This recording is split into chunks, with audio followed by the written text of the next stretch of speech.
And we are live. Greetings, Otaku Faithful. Thank you for joining me again this week. Once again, it's Larry Williams, OAW Commander-in-Chief. Animerick here, Hannah the King. SMX Wing, Master Whispers. Uber Hikari. Bas Nation here.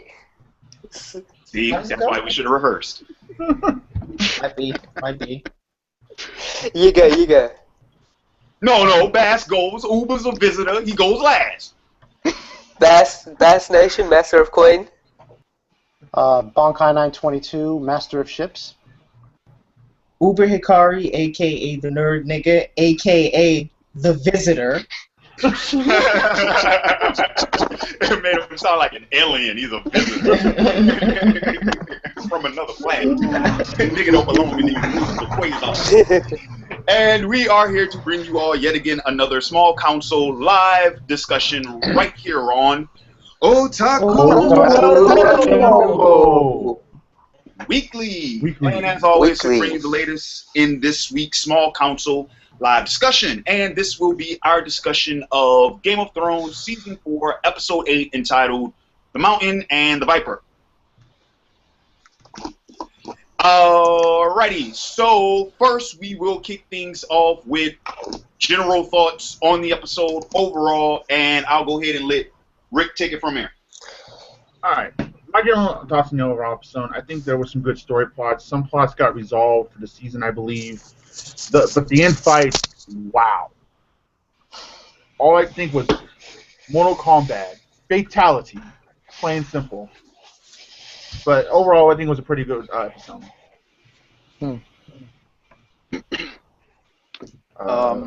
Uber or Steve? Yeah, I thought it was an okay episode. The fight was pretty good. I thought it was handled better in the books. I don't want to be that guy, but it was more build-up, and it kind of felt like lots of the scenes leading up to the fight were like rather pointless. I thought the beetle scene was pointless. I mean, I guess Casterly Rock has a infestation problem with beetles. I don't know, but yeah, it was a good episode. I thought the ending was handled well, and I couldn't even watch the last few seconds. That was horrible. Yeah. The only good part of the episode, now that I'm thinking about it, was the fight between Oberyn and the Mountain, and that fight encapsulated everything great about the series. Narrative subversion at its best. Bass? Yeah, I thought it was a good episode.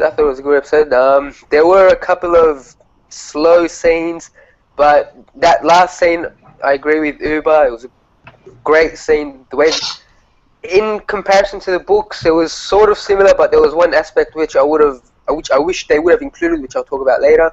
But yeah, overall, it was a good episode. I personally enjoyed this episode. The ending part, I'm not gonna lie, it fucking pissed me off. I was upset that Oberyn got killed. But what I did like was, even though it was the beginning part with I thought that was a kind of like setup for the going forward with the watch. But overall, good episode. But the ending did kind of piss me off. Can I just say one thing right quick? Oh, you gonna pick over? Just to clarify something. Okay, go ahead. This episode was not a good episode for Game of Thrones. Okay. The ending was great, but the episode overall was not a good episode for Game of Thrones. The writers are much better than what they displayed in this episode. I just wanted to make that position clear, because I do want to just create a little bit of tension and difference between other people who say that this episode was pretty decent. This episode was not that good. It's probably one of the weakest episodes of this season, actually. Okay. And yeah, you guys already know what I think. Decent at best. Done.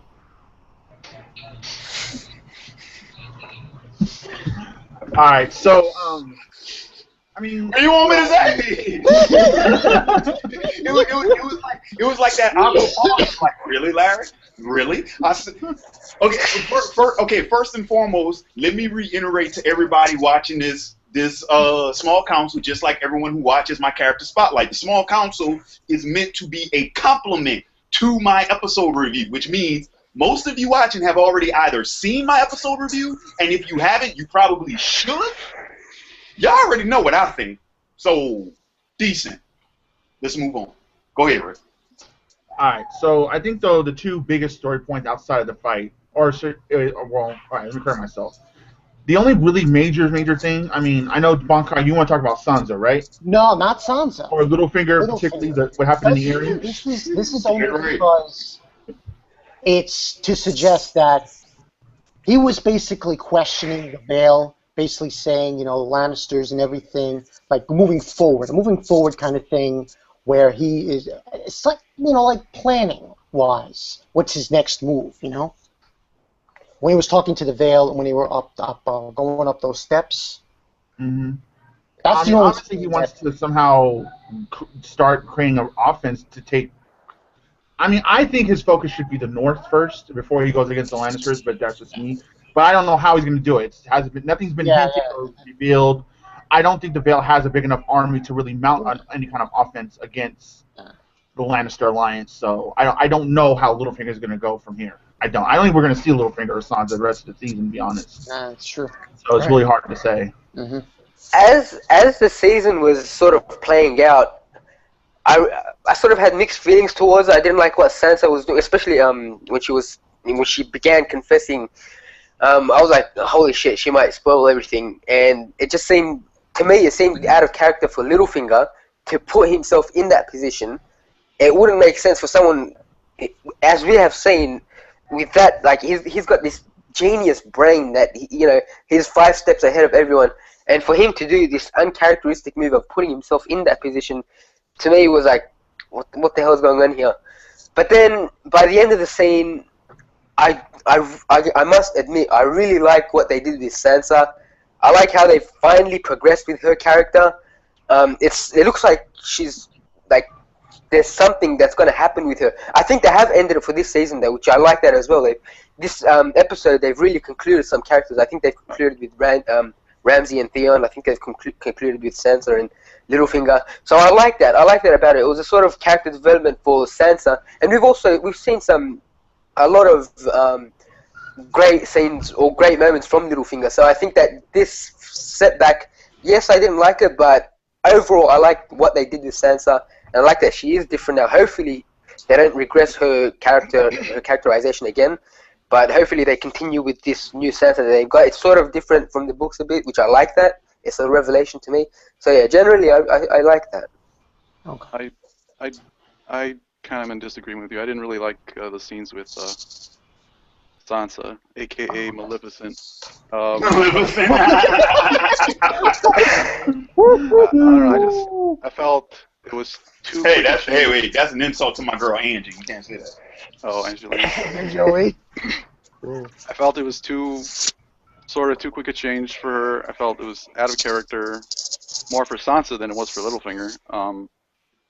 I mean, I understand the frustration people have with Sansa's character, with how she's always pushed around and everything, but it didn't happen like this in the books, and I don't know, it just feels weird to me. I didn't really care for the scene that much.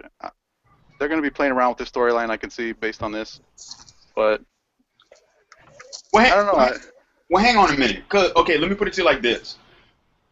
The way it is in the books, can you discuss that without spoiling anything? I mean, I take it this is now we've crossed this point at time that would have been in the book. So unless there's something that is supposed to be resurfaced, something that's supposed to be surfacing in the series that they haven't done yet. Well, can you expand on it? I'll say that it's more consistent with the Sansa that we've seen up to this point. Which, the way it is in the books. Right. I mean, people may not like that Sansa, but it's more consistent with her character. She didn't reveal as much as she revealed here, which was a big surprise and big shock to me. I don't know about Bass, but so that conversation that she has with the council at the Vale, that didn't happen? Littlefinger was kind of doing more of the talking in that case. He was kind of the one. Like I said, Sansa was... Go ahead. This whole scenario, this whole scene, I think it did make more sense in the book. But since season 2, I've come to the conclusion that these are two different beasts. The show and the books are different, and I'm not going to look at them the same way. So, like this scene in particular, when Littlefinger pushed Liza and she died, he had an alibi because there was a singer in the room. His name was Marillion, and Littlefinger put the blame on Marillion. And you know, who were the guards or the high lords of the Vale going to believe, this singer or Littlefinger? So Littlefinger had that alibi in the book, and he didn't put himself in the position where he could actually be accused of committing that act. And it was all the blame was completely put on Marillion. But in this case, there was no Marillion, so it was either Sansa or Littlefinger that did this, and that's why she had to reveal so much, I think. But again, that's why I think the books overall are better than the show. But I've come to the conclusion that they're different, and I actually like that they did change it a bit in the show, just so I can get something new. I'm surprised they didn't do that. With it makes more sense to do that. I mean, seriously, with how many no-name characters have been offed for no fucking reason? I mean, remember the musician from season 1 who got his fucking what was it? His tongue. He got his tongue fucking removed. Yeah. That's the guy. That musician. That's the guy that they blame now. That musician. Oh well. Of course they wouldn't use him again. He got his fucking tongue removed. Of course he wouldn't. In the book, he didn't. Of course he wouldn't be in the fucking Erie. He's fucking herding goats somewhere or some shit. Well, a couple of things about this whole scene and this whole scenario with Sansa and Littlefinger. First of all, I agree that this, I don't even want to call it character development because that's not really what it is. I mean, it's not quite character development in the sense that her moral agency is still usurped. Right? In order for someone to have character development, they first have to be a character. Sansa is not a character to me. She's an archetype. And at this point, she has no moral agency. Even in the scenes where she confronts Baelish after she makes the confession, it's Baelish who has to tell the audience why she did what she did. Yeah. There's no access to her internal characterization. There's no way for the audience to glean any of her desires, her motivations, and in that sense, her moral agency, even in that scene, is still being usurped by Peter Baelish. So to me, Sansa's not a character. She doesn't have character development. She's an archetype. But not only that, it seems as if this is something that's completely come out of the blue. Why did she confess? Why did she do it this way? Why did she, in her own words, why did she decide to, I don't know if you could say trust Peter Baelish, but to side with Peter Baelish? I mean, how do you go from a character who has no moral agency, who's never been the initiator of any of the narrative action, to all of a sudden deciding that you'll throw your alliance in with Peter Baelish, who you know has already conspired to commit regicide and is one of the most dangerous people in Westeros? I think that's why she has. I tell you why. Because it's pretty much the fucking Littlefinger said it in that weird sort of shift of that famous fucking quote. One of my favorite quotes that I hate the way they fucking shifted it like that. But pretty much because sometimes the devil you know is better than the devil you don't. Yeah. That's pretty much the logic. Wait. Even if that was the case, why would Sansa do that? In other words, I think the question isn't about why we think she did it. The question isn't about why Baelish thinks she did it. The question is about why Sansa did it. That's the question. And she didn't You're talking about a character who's never known for doing any sort of political scheming, all of a sudden throwing her lot in with Littlefinger. Why? That's the question. It makes sense, though. No, but you're not understanding me. The question isn't whether or not it makes sense to you. Why didn't she reveal it? Right. Yeah, that's the question. That's what it means for a character to be a character. That's what it means to have agency. The question isn't whether or not you think that what they're doing is convincing. The question about characterization is whether or not the characters know why they're doing what they're doing. So your problem with this scenario is the fact that Sansa didn't say why she's allying with Littlefinger. We can kind of pretty much draw the conclusion why, but she didn't come out and say, "I'm signing with you because." Okay, that's all right. Okay. I have an idea of why that might be, because I think they're trying to set it up to be some type of grand reveal later on. I think no, because they've done it before. I'm saying that's bullshit if they do it that way. They have withheld vital information before, so that it could be some type of like shock later on, or something like that. You know what I mean? That's all it is. It's just what's the term? Procrastination. That's all it is. Right. Well, I'm pretty sure we'll get that information. But you can't. Or rather, no. Oh, how about this? They'll wait until whatever her power play or whatever it is she's, plotting. Once she's done it, then that's when we'll get the villainous monologue about why she did it. Oh boy, not this plot device. I mean, you can't do that with someone like Sansa, right? She doesn't have a character to begin with. That's why the change seems so abrupt. To a villain mastermind, and you can't go that direction. What, like half the season? Like, how many seasons did she just stay in King's Landing doing nothing? 3. Okay. Yeah, 3.5. Well, 3 and some change. I mean, I don't hate her, but she didn't do anything for like a good majority of the show. I mean, I don't hate Sansa. I hate the way she's written. Yeah. I don't like it. To me, it's disgusting what they've done to her character and her characterization. I mean, on a visceral level, I'm disgusted by her character. Because to me, her character is fodder for sexism and misogyny, and you see this in the gender inflected derision of her. She's a cunt or she's a bitch. That to me is that's disgusting. If your character is reducible to that, then they're not really a character. Don't you think that there were people or people like that in our history? Because he bases, what he writes off. It doesn't matter. Right. Okay, hang on. I gotta address this. I gotta fucking address this. Okay. Just because something is based off of or inspired by real events does not innately make it effective in the context of a narrative. And this is what I mean. Take the film Lincoln for an example. Lincoln is a beautiful example. Now, I'm not sure that the events that took place in Lincoln are historically accurate. I'm pretty sure that they fucking aren't. I'm not saying that they're false either, because it would not surprise me if Lincoln's administration did not operate like they did in order to get the amendment passed. But this is the point I'm trying to make. Without that spin on it, because we've never seen a story about Lincoln. What is Lincoln's reputation? He's honest Abe. He would never do any, back alley dealing or under the table studying. He would never lie or anything like that. This is one of the biggest portrayals of Lincoln, because there have been others, but this is by far, a major fucking blockbuster, Oscar-winning performance, fucking Steven Spielberg joint. The biggest fucking portrayal of fucking Lincoln doing those sort of things. And let me tell you something. Chances are, if you would have played that fucking story straight, guess what? It would have been 2.5 fucking hours of boring.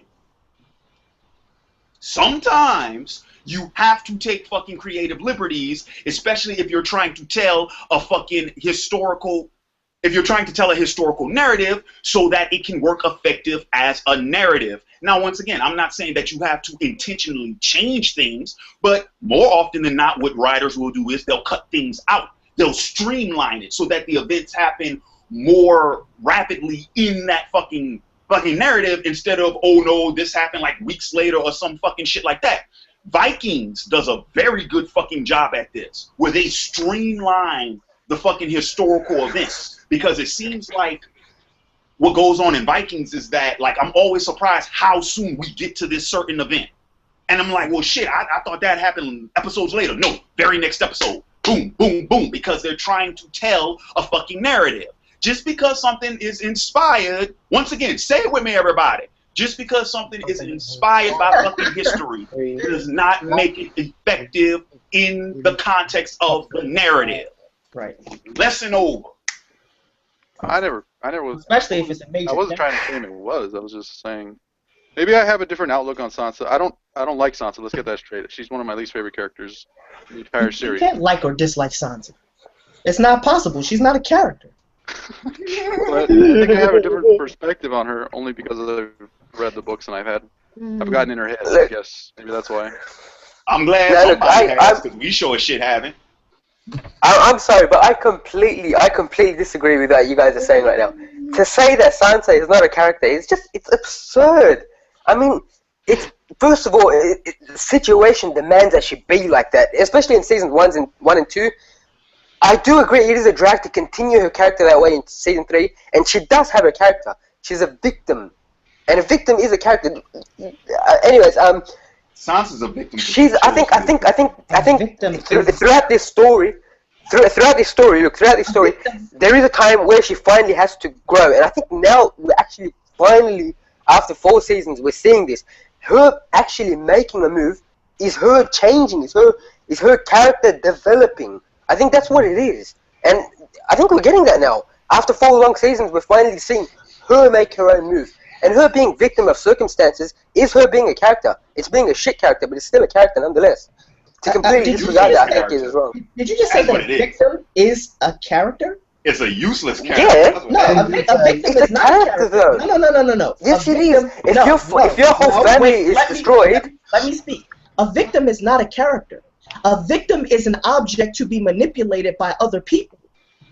That's not a character. A character is someone with agency, with moral agency, with subjectivity. They have to be the initiators of action, particularly of narrative action, especially if they're set up to be a major character. That's what it means to be a character. That's what it means to be a person. That's what it means to be a major character. No, wait. That's what it means to be a character. That's what it means to be a person. That's what personhood means. The prerequisite for personhood is agency. In the absence of agency, you're not a person. You're an object. You're an object to be dominated, to be manipulated, to be coerced by other people. That doesn't make you a character. And now that she's actually doing something, does that make her a character now? I don't give a shit what she did in this last episode. Because the previous, how many episodes have there been in Game of Thrones? Like 60? 50? Because she didn't do shit for the last 50 episodes. No. But you don't understand. See, this is just a cheap parlor trick that writers do. They'll take an archetype, they'll have them not do nothing for a long ass stretch of time, and then all of a sudden they'll have them do something which is completely inconsistent with the previous narrative. That's completely abrupt. That's completely out of character, to use that imprecise phrase here, because again, Sans is not a character. And then all of a sudden, people will say, "Oh, look at this marvelous character development we're witnessing." Excuse me? Do you think I just forgot about the last 3.5 years? Yeah, but it makes sense that she do it now because now she's under the tutelage of Littlefinger. Exactly. You just made my point for me. She's being manipulated and coerced by Littlefinger. That's the point. I think the proper term instead of saying character is plot device, because that's what she is. Exactly. Look, I think she is used to move the fucking narrative where they want, but not from her own choosing. Exactly. I think that's why Bass and I maybe have a little bit hard time understanding all this or grasping it, because we've read the books and we know what Sansa is thinking. We know she does more in the story than just what we've seen in the show. But so, you can. I know. I'm not. That's what I'm saying. I'm not saying that. I'm just saying for me and Bass anyway that's hard for it. But what I'm saying, but this is my point. This is my point on the whole shebang. Is that what we're talking about should be even easier for you to point out, because you can distinguish between the two. You can watch the show and say, wait a minute, why is this not here? Why wasn't that said? How come we don't know about this? Oh, they forgot to mention this. Oh, they forgot to mention this. I agree. I'm not a big fan. I'm even less a fan of Sansa in the show. Lots of the characters I think they've handled poorly in the show, and lots of the Starks, including Sansa included. So. The problem isn't with Sansa. The problem is with the writers. That's what the problem is. Mm. It's just another extension of the gratuitous violence against women. That's what it is. It sickens me that characters like Sansa can be written this way in 2014. It's detestable, and they shouldn't be allowed to get away with that. You think this show is detestable for how they fucking write women? Nigga, have you seen True Blood? No. Let me say this. The other women in the show have agency. Olenna Tyrell has agency. Cersei has agency. Daenerys has agency. Catelyn had agency. Sansa doesn't have agency. So it's not even the problem with the gratuitous violence against women. It's the gratuitous violence against women that reduces them to victimhood. That's problematic. Okay, I have a question. Yeah, but there's a lot of guys that are like that as well. It's not just women. It's not exclusive to women. Sorry, SMX. Yeah, continue. No. I understand that point, but the problem is that it's disproportionately against women, and it's a problem that's not just in Game of Thrones. It's a problem that's in art in general, and it happens so frequently that we just overlook it. We don't even realize it when it happens. Within the context of this narrative, though, we must understand that it is a male-dominated environment. Like, we can't just ignore that. It's not 2014 modern world. I understand that. It's medieval. Let me ask you this question. Do you think that slaves had agency? No. Of course they had agency. No. Slaves? Yes. Slaves had. See, this is the point. People think that just because you're in a position of being dominated, that means you don't have any agency whatsoever. That's what you're saying about Sansa. That's what you're saying about Sansa. Well, but because it's true in this context. Here's what I mean. Just because you're in a position of being dominated doesn't mean that you inherently have no agency. It could be the case that you have no agency, but it doesn't necessarily mean that that's the case. Right. Go back and read W.E.B. Du Bois' book Black Reconstruction, where he talks about the fact that slaves had very real moral and political agency. Just because you're in a position of being dominated doesn't mean you don't have agency. It's a fallacy of the writing itself. It's something that's inherent to the writing itself that makes a character who's in a position of being dominated reducible merely to victimization. It's an extremely problematic way to write, and I don't think people notice it. I think in any event, I'm done. Well, at least I'm done talking about Sansa. I don't just want to usurp Rick's role here, but I'm just saying I don't want to. I apologize, Harvey. I think we went way too long. What I was going to say though. I want to share this right quick. Hold up, Rick. I want to share this right quick. For those of y'all watching, here's the funny thing. When we did that rundown, the whole Littlefinger Sansa thing was, okay, we're just going to mention that for a little bit and then we're going to move on. What did I tell y'all? What did I tell you when Hikari was coming in here? I said, oh shit, if Hikari coming in here, y'all better get comfortable. We're going to be here a couple of hours. Because this motherfucker gonna argue with you. Oh my god. I see both sides of this argument. I really do. Because it's no secret. Everyone can pretty much say Sansa is the worst, most pathetic character written in the TV show.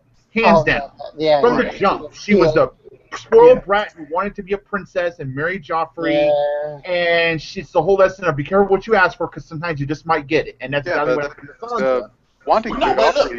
Hang on a minute, though.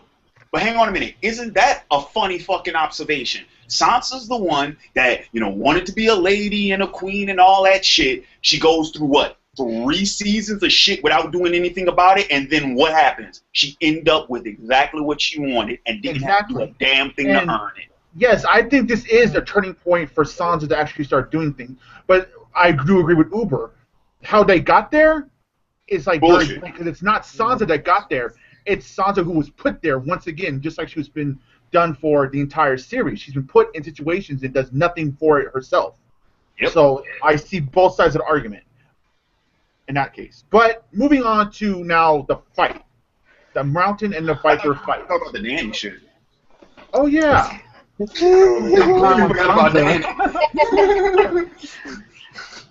Alright, I do want to talk about Dany and Jorah. First off, as a scene, I felt the acting was very off in this scene. I think this scene could have been so much more if the acting had been on point. Also, I think this scene was misplaced. because it was overshadowed by the fight. Yeah, I That's think something the next thing and Bankai talked about in his stream, yeah. in that it was just lost in the shuffle. And this is a pretty important moment because this is the first real hit and real bad thing that's happened in Danny's camp. And for it to be overshadowed, I think this could have been an end of the episode scene for like maybe an episode or two beforehand. Yeah. So in that sense, from that perspective, I think that this was poorly done. But as far as the story, I can understand why fans are mad that Danny did what she did. But I think she did do it wrong. But I can't blame her for reprimanding Jor for being a spy. Yeah. I don't think she should have exiled Jor because that's a liability because Jor knows too much about her operation. I think she should have locked Jor up, for X amount of time and maybe eventually come up with some kind of test to test his loyalty if he truly still is loyal to Danny, or just keep him on a short leash, something along those lines. But I don't think she should have exiled him. But what do you guys think? Can I just say before we go on?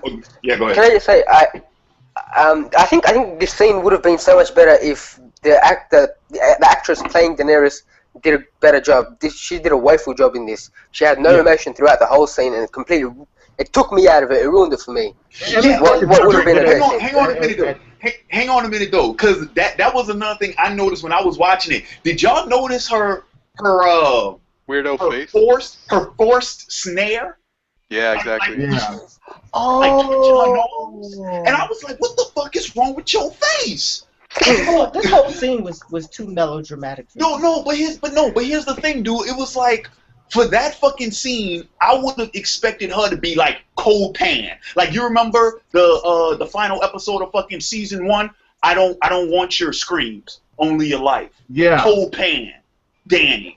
And it's like, no, it looked like she was trying to pull a fucking Cersei with twitching her fucking nose and raising her eyebrow and shit. Everybody's acting has been really off Relax your face. Season. I haven't really been too fond of Danny this season. Like, her acting as an actress, her acting's been off, but I just don't like what they've done with Danny this season at all, really. I don't. Well, no, I can't say that. I mean, no. I can't. I agree with you. I can't say that. Oh, I think a lot of people feel that way. No, I can't say that. No. I think everybody in here feels that way. So. Yeah. I've been very disappointed with Danny this season, and Emilia Clarke as an actress, it really is disappointing because I think she was very good in the beginning, and maybe she's getting too comfortable in her role or whatnot. I don't know. Or maybe they're making her fucking character too damn comfortable. It's like I said in our earlier fucking small council about how, like, I don't like the fact how Danny's just been cakewalking shit. Yeah, I agree. I totally agree. Agree. I mean, that's very true. I legitimately don't care what she's doing now. I really don't. I thought that taking a Marine was going to be all season long. Like, it was going to be the first real battle because it was the largest city in Slaver's Bay. I thought that was going to be her story this season. Well, shit, you would think from the trailer, wouldn't you? Yeah. They're all budget issues. It's a show. It's the budget. It took way longer in the books, but whatever. Right. The scene itself was kind of a letdown. I was really looking forward to the scene all season long. I knew this was one of those moments where Danny was just really emotional in the book, reading her thoughts and just, man, I didn't really care for it. It was misplaced. It should have been another episode, and because it was overshadowed, nobody even remembers it. You forgot it a little while ago, Rick. See, that's how. Yeah. I sure did. I did too. It's like, I just want to talk about the fight. Fuck everything else. I just want to talk about the fight. No, hang on a minute, though. Hang on. I do want to know this. I gotta know this. And Baz and Steve, this is my question for you. This whole Miss Sunday Grey Worm shit. Is that in the books? No, nope, that's not. Never Thank you. What did I say about filler? When did I say that? What, 2 weeks ago? Yeah, Was that 2 weeks ago? What did I say about filler? You can always tell. Right. I actually like the Grey Worm Miss Slender thing, because particularly on Grey Worm's end, because this is why. Because Grey Worm is actually, like, it shows that he's actually using the freedom he was given by Danny to actually start feeling things. Because, I mean, it's like, you can beat someone down and beat the emotion, but at the end of the day, they're still there. And I think Grey Worm's learning that. So I kind of like, I guess you could call it the development of Grey Worm. And I don't know, it's nothing, it's not a huge story point, but I like that. How about this? How about you take the motherfucking quote-unquote development that you've been trying to use about, Grey Worm is learning about the freedom he has, and use it for Sansa to sort of assert the freedom she's always fucking had. Yeah, I mean, yeah. Two things about the Daenerys arc in this episode. One, I don't give a shit about it. I just don't care that she exiled Jorah. I don't see why it was important for this episode, and I can't quite see how they could parse out the implications of it in the next 2 episodes. So I mean, at this point, it's clear that we won't get the full implications of it until the next season. And why should I care about something that's going to happen next year? I don't see why I should care right now. The other thing about Grey Worm and Missandei. Here's the problem. I understand that they're trying to do this whole thing about how Grey Worm gets his freedom and about how he's expressing himself, but they're peripheral characters, and I don't give a shit about them. They're peripheral. They're completely peripheral to the main narrative. Right. It's just a tangent. What did I say? What did I say? Yeah. What did I say? You can always What did I tell say? filler. You can No, always not no. Even no. In my fucking review, I said they don't matter.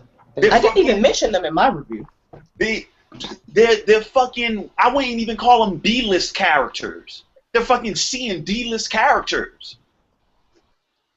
That's apparent just based off of the screen time they fucking get. Dude, quick question. Do y'all even know the actors' names?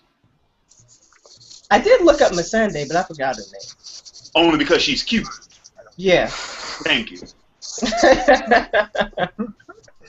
Yeah, it was one of those filler scenes, just like the whole beetle scene before the battle.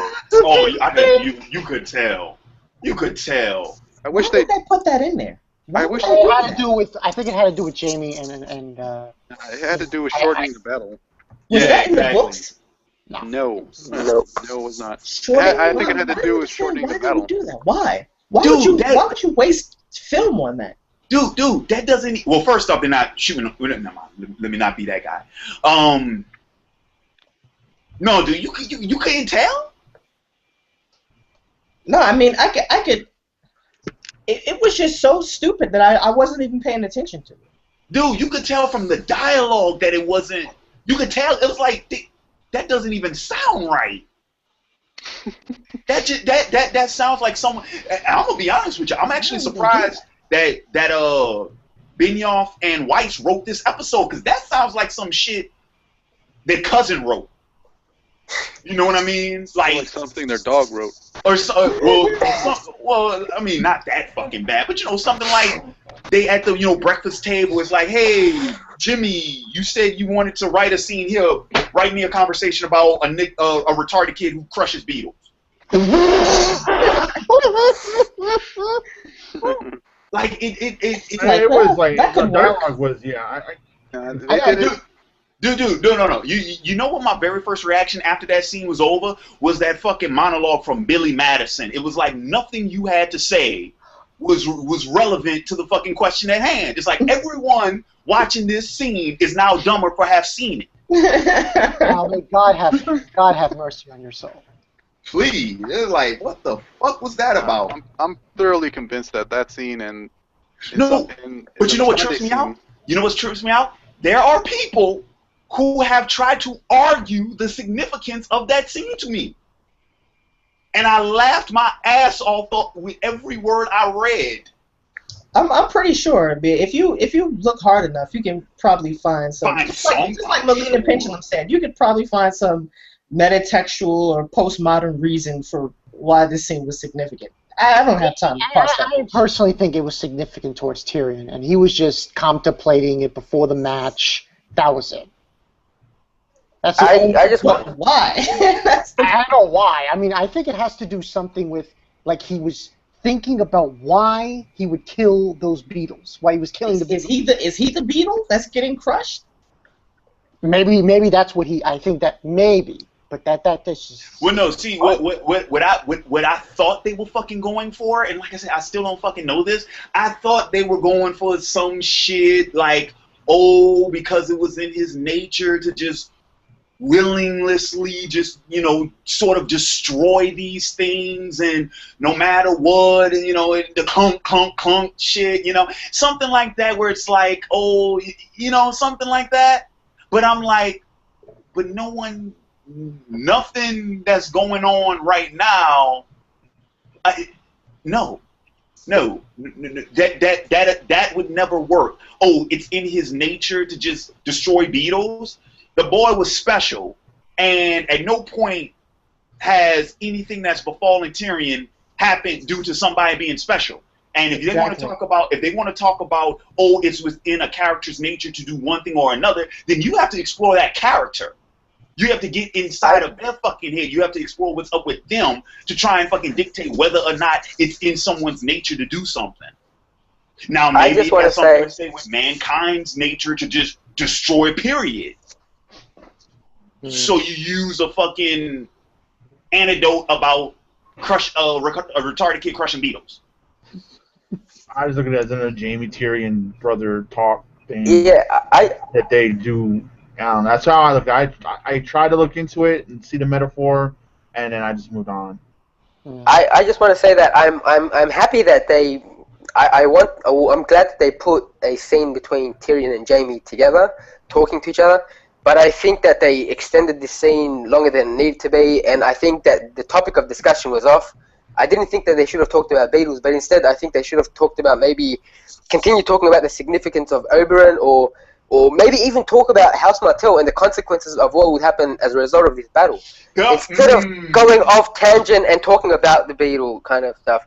I think that would have been better, just to have Jaime and Tyrion in there, but different topic and shorter time. And that was one of my biggest complaints about the fucking fight, was the fact that there was not enough going into it to really, like, sort of raise the stakes for, you know, the outcome of the fucking battle. Because, yeah, of course we know, oh, this is going to be, if he loses, Tyrion will be executed and all that type of shit. What I'm talking about was shit like, okay, like, what could be a consequence for if the fucking Mountain loses? What could be a consequence for if Oberyn fucking loses? Maybe have a fucking scene between Cersei and Jaime where their relationship will sort of take a certain path depending on what the outcome of that fucking trial is. Oh, you're right.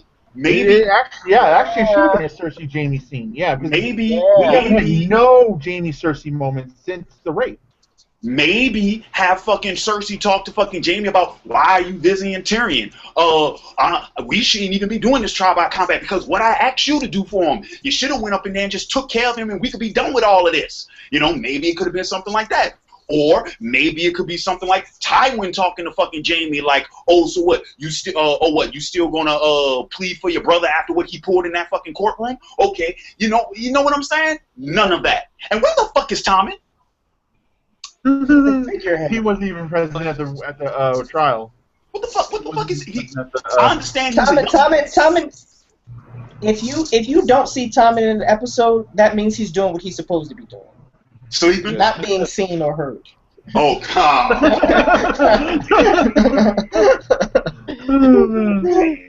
I guess we've already kind of touched on. So going into the fight itself between Oberyn and Mountain, I was shocked by the outcome, but I like how it all played out. I actually like the fact that they fucked with our emotions through the entire fight. How he pretty much damn near dominated the Mountain, more or less.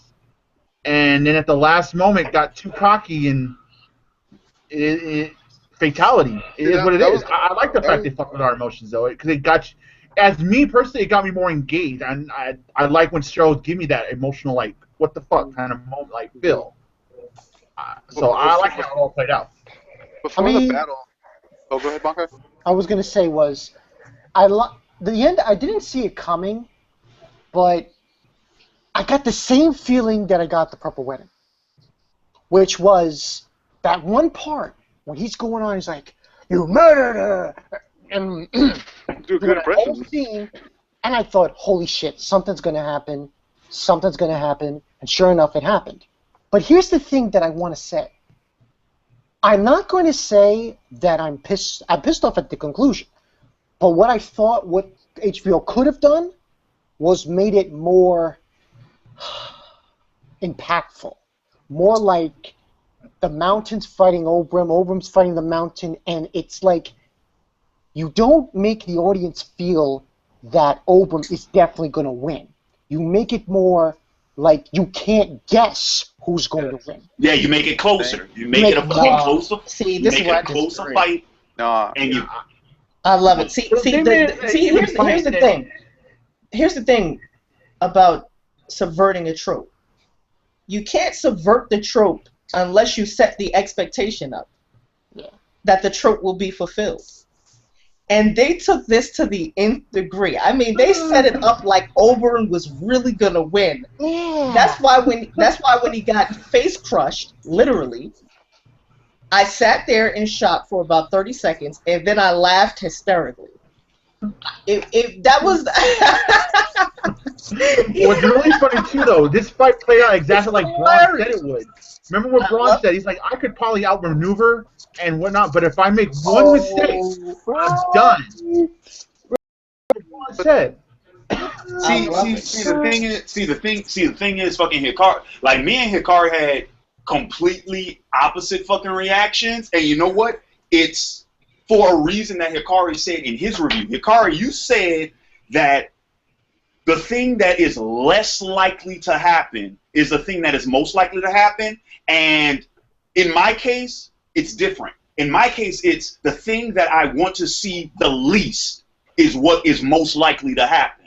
So the whole time I'm watching the scene, I'm like, they're gonna kill him. They're gonna kill him. They're gonna kill him. And then when it got to that point that he fucking slashed Mountain's ankles and he got him down and then he started going through his charade, I said, wait for it, wait for it, wait for it, wait for it. And then when it happened, I went on fucking Facebook, and anyone who was on my Facebook page at that time saw that status. What did I say? Hope someone answers that fucking phone, cause I called it. I said that in the small council like 2 fucking weeks ago. You did. I said it.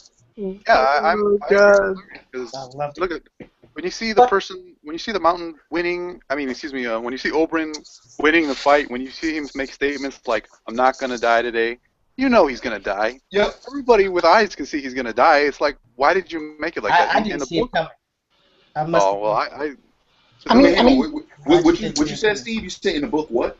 In the books, it went back and forth. I mean, Oberyn was doing Mountain. It was more built up, which is why I think they shouldn't have had that beetle scene. You should have focused more on the battle, built it up more, get the emotions going, because the Mountain was getting really, really pissed in the book. He didn't really seem that way in the show, but I think they should have made it a little bit more like both of them going at it instead of Oberyn sort of winning. And I mean, it was pretty obvious the outcome to me, anyway. I mean, that's exactly my point, dude. Just fucking play it straight. Just have fucking Mountain kick his ass. No, just don't play it straight. Or have him fucking get lucky. No, have him fucking get lucky. Like I would even say that that's how they did the what was it? The fucking was it Ned and Jamie scene in season 1 where it's like Jamie landed a hit on Ned that sort of like weakened him, and then homeboy came and stabbed Ned in the fucking back of the leg.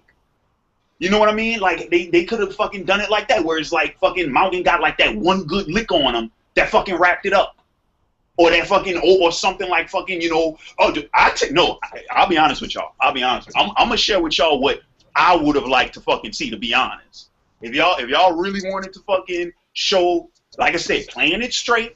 Both men going toe-to-toe, and the Mountain just wins because he's a fucking badass. This is what I would have loved to see if you're going to play it like that. If Oberyn would have fucking pierced that motherfucker, boom, straight through, right? The fucking Mountain takes that fucking spear, breaks it, take the pointed in, and then stabs Oberyn with it. Like he stabs him, fucking Mountain grab that motherfucker, break the goddamn steel off in his hand, and then got him right there in the fucking neck. Because at least then, like I said, hey, the man just fucking overpowered him. He's that fucking... But that kind of... That's more or less what kind of still happened. No, the motherfucker played possum. He had a spear. No, he played possum. Yeah, he played possum. He played possum. That's what he did. See, here's the thing. Well, 2 things. First of all, I have a great appreciation for black comedy, which is why I think the scene is so hilarious. Ooh, go ahead. I got a little note on that. When you I mean, it wouldn't have been as funny if they would have played it straight. And it would have been less enjoyable if it wasn't as funny. And I want to enjoy the show.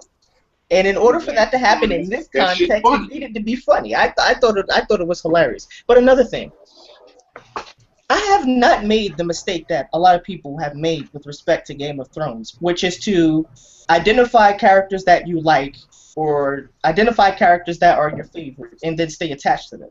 I know what Game of Thrones is. I know it's epic fantasy. I know it's about deconstructing fantasy tropes. I'm neutral on just about every character. I neither like nor dislike any of the characters. I have no favorite characters.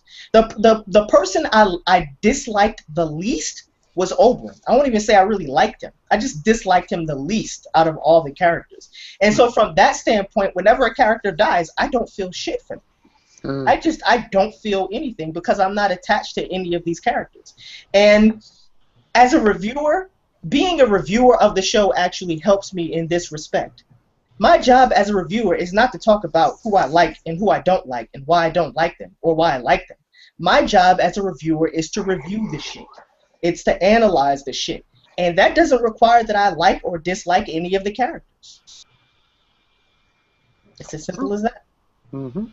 I mean, there's only one character that I personally may be attached to, and that's Tyrion. That's it.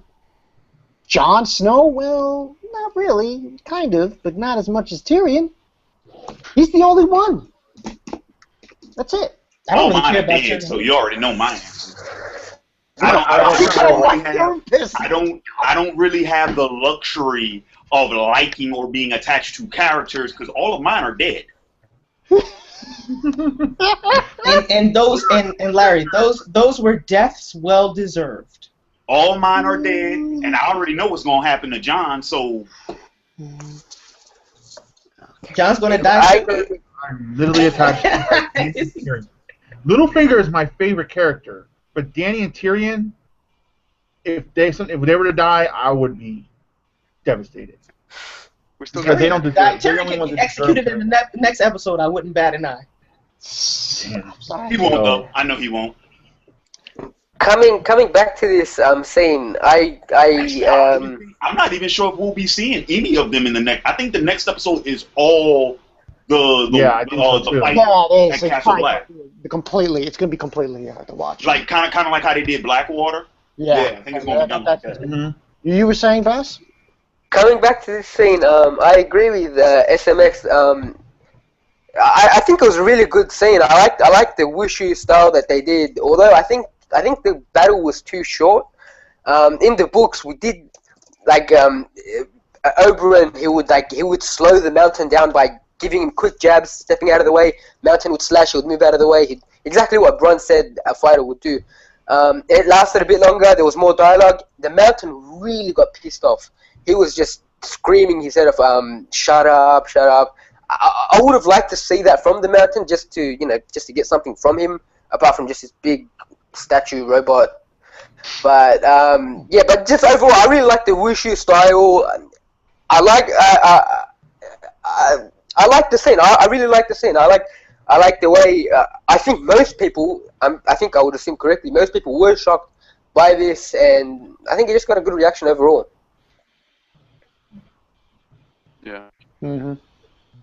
Oh, but the little tidbit I wanted to throw in there at the end of Hikari's statement is that earlier in the week I had watched the writers' room with Benioff and Weiss talking about writing Game of Thrones, and the one thing they said about in regards to the violence and especially the deaths, they were like they're always 1 frame, 2 frame, 3, like they're real fucking sensitive about how they present the deaths because they said that 1 frame too late and it'll come off as, fucking Evil Dead funny.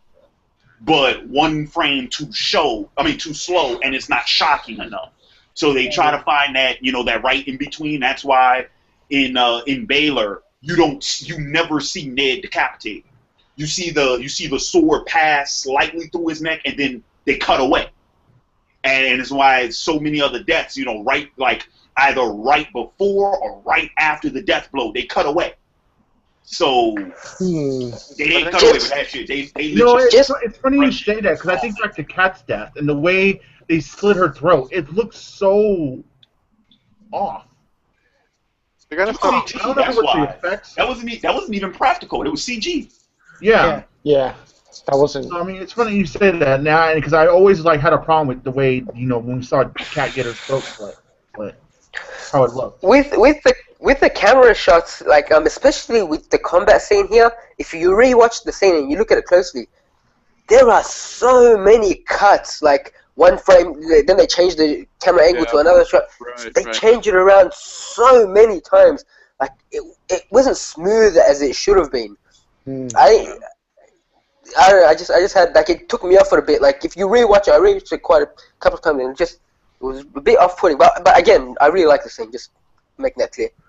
The head crushing scene or the fight scene? Overall, that wushu stance had me googling afterwards. I love that shit. The show's got worrying about the actual moment of death and the moment of shock and start worrying about the build-up toward it. That's what I've noticed, at least as a book reader in the show so far. With all the shocking moments, they worry about the moment itself, the moment of beheading, the moment of exploding. But, I mean, you gotta, work with the build-up toward it. I think it would have done a lot better if they'd done that in the scene. But come on, Steve. You know damn well we're in the fucking minority. Motherfuckers don't talk about the build-up. All they want to talk about, oh my God, did you see when his head got collided? And oh my God, they killed this person. Oh my God. Dude, people actually set up cameras before they watch the goddamn episode so they can catch their honest reaction.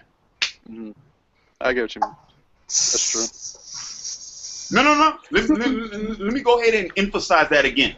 People set up cameras before the episode even airs, before it even comes on, right? People who are supposed to be surprised by the outcome. Why the fuck would you set up a camera if you didn't know what was happening? But people set up shots fired on all the live reaction people. Or rather, why would you allow someone to set up a camera around you before you know what happens? And, for the surprise reaction, a shock reaction. Yeah. How many people do that? Remember, because none of these videos are ever after it happens. It's while it's happening. Yeah. The last thing though, with regards to the fight and the way I felt, I'm in the minority where I don't know, maybe you lagged out. He lagged out, I think. He just disappeared. It wasn't so much Overham because I honestly I don't get how people were so attached to Overham. He was a great written character. He owned the scenes he was in, but he was only in like every other episode or so. Yeah. So we really didn't have a lot of time with Oberon. See, and that's another fucking giveaway. How many characters have we seen introduced and killed within the same season? See, I think season 2 had the most same season. Right. But what hit me though was that I know now what's going to happen to Tyrion because he lost. That's what was like, fuck moment for me. No, you don't. You're led to believe what's going to happen to Tyrion. You don't know what the fuck's going to happen. I know what happens to Tyrion. You don't know what happens to Tyrion. I'm scared. What happens to Tyrion? Scared. Well, I can't fucking tell you, and I can't put it in the chat either because then. Oh, do you know? Do you actually know? Do you actually know? Like, well, I've been told. I think you're speculating. Okay. I've been told. Okay. He knows. I know. No, and see, and that's another thing about like the payoff shit. It's like I know what becomes of Tyrion. No payoff. I know what happens to Jon.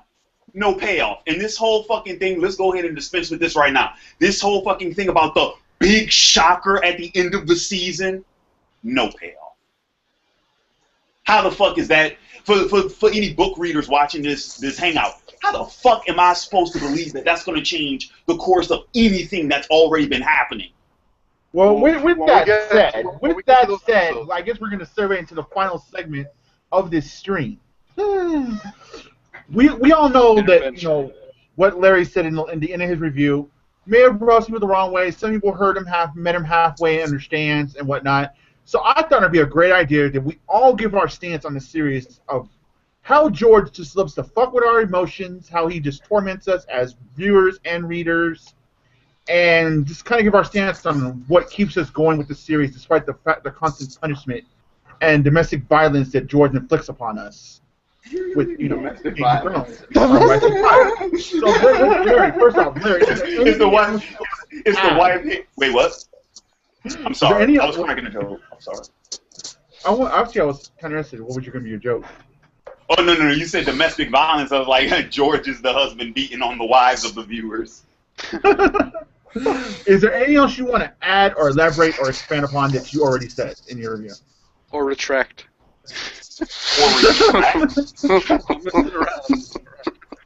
Okay, wait, no. First off, the one thing I do want to go on record to make sure that everybody understands me when what I said. First off, in regards to my final comments in my review, I found out through a fellow YouTuber of mine. It was Maine. Rick and Bankai. Maine had hit me up about it and told me. He was like, dude, you need to go check the fucking comments on that review you did. I was like, what the fuck are you talking about? Apparently, a lot of my viewers thought that my last comments in like those last 20 seconds or so were jabs at them. And I'm like, no, that was not what that was supposed to be. That was supposed to be a jab at all the negative backlash I knew I would fucking receive from the review. By no means did I mean to fucking jab at someone who, like my core fucking viewership, who honestly fucking, tune in every fucking week to watch my videos. Because here's the fucking thing about that. I know who my core viewership is. You want to know why? Because this small council segment and those fucking character spotlight segments don't get as many views as the fucking episode reviews. So I know who my core readership is. Every time I go to my video manager and I see that 2,000 here, 2,500 there. When I go to my fucking Facebook fan page and I see the same fucking names keep popping up, sending me messages, sending me comments, sending me likes, sending me replies, I know who my core fucking viewership is. Okay, I know who the Otaku Faithful are. That was not a fucking jab at them.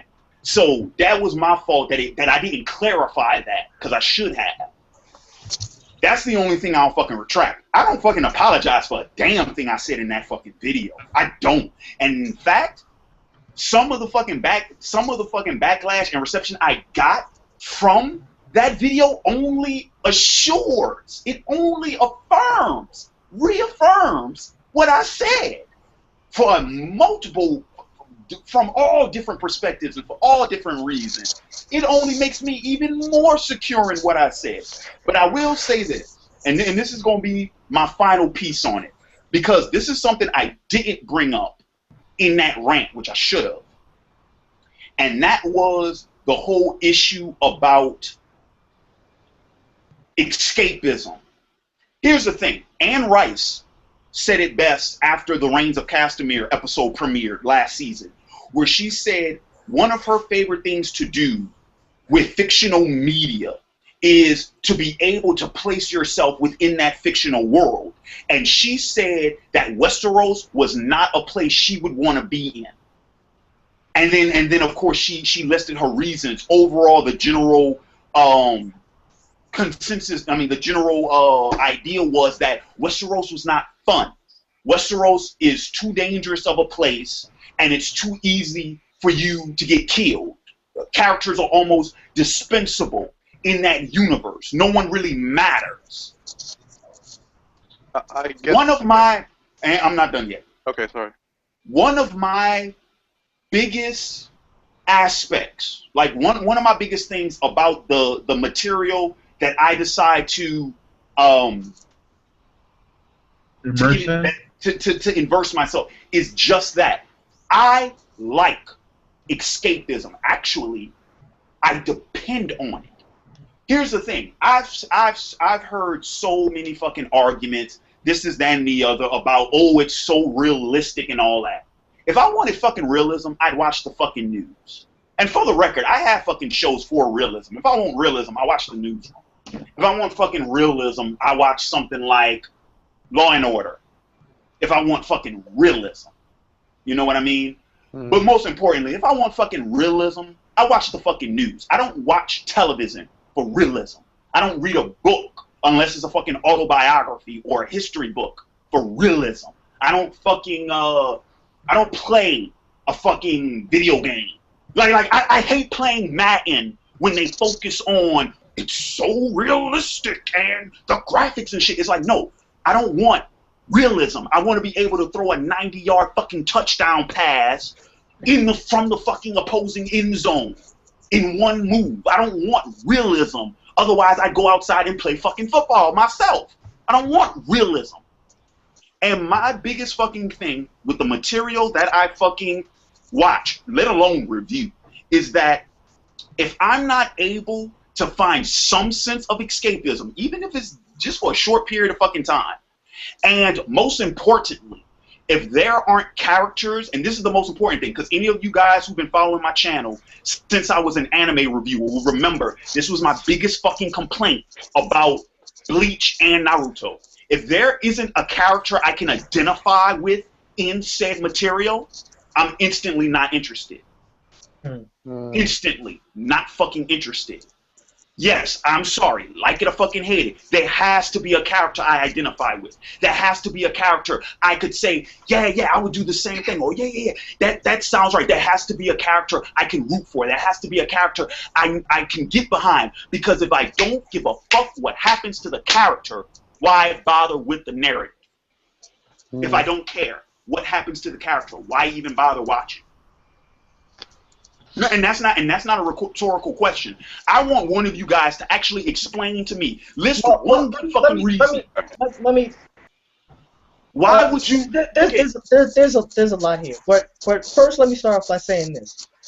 I like that you brought up the point by Anne Rice, because it does bring a larger issue to the forefront, which is the issue of empathy.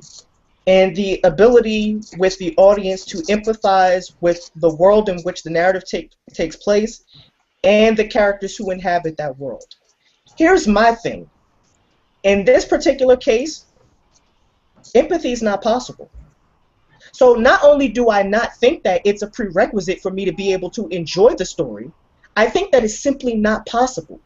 It's not a world that I can wrap my mind around, because their morals, their culture is so different from the world and the morals and the culture that infuse my thinking and the world that I inhabit, that it's simply not possible for me to place myself in that type of position.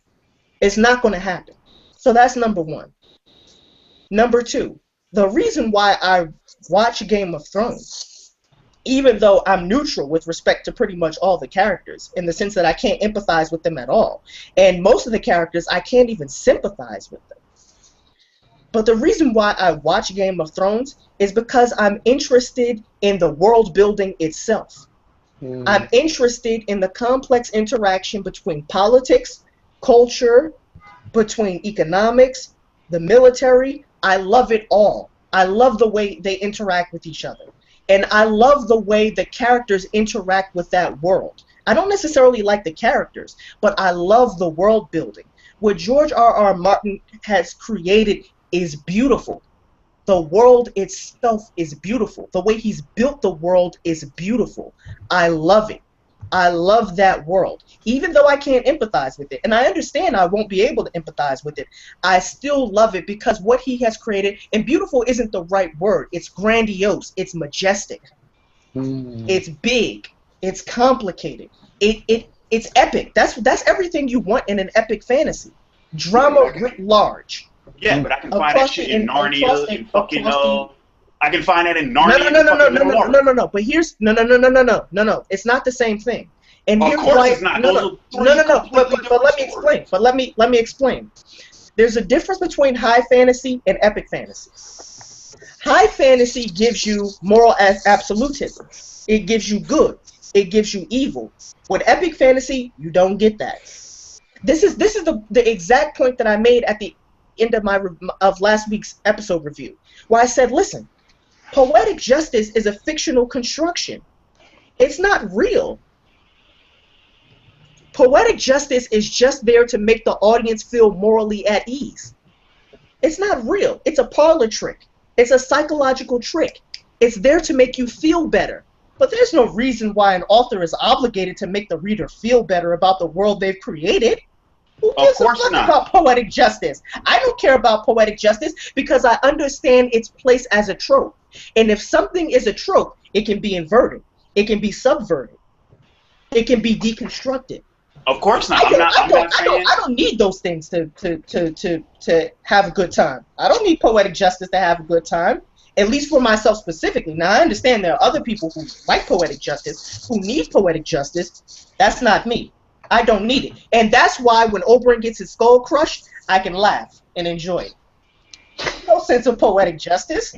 There's no reason why you should be made to feel good. Doesn't affect me at all. Also, one final point, Bankai. One final point. What? Here's another reason why I think it's important to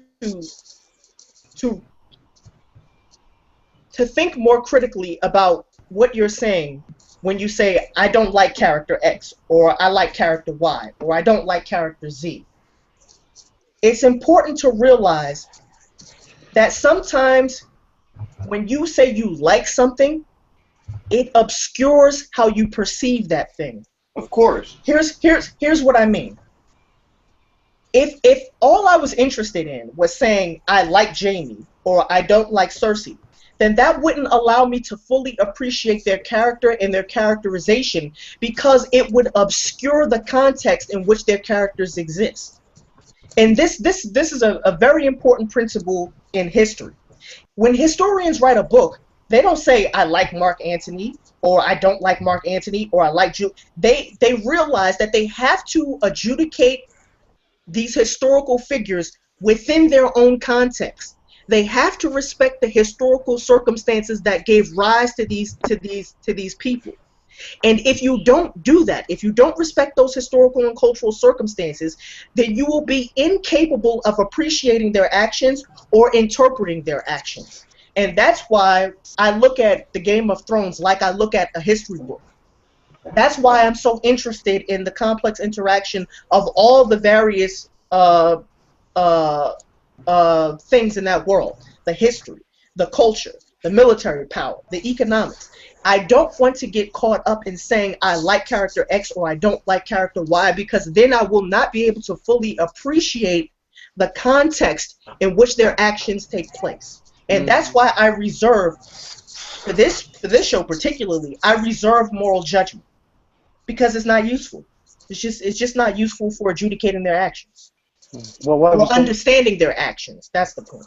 What I was going to say is, I mean, even though when Oberyn got his, I thought that was pretty impressive.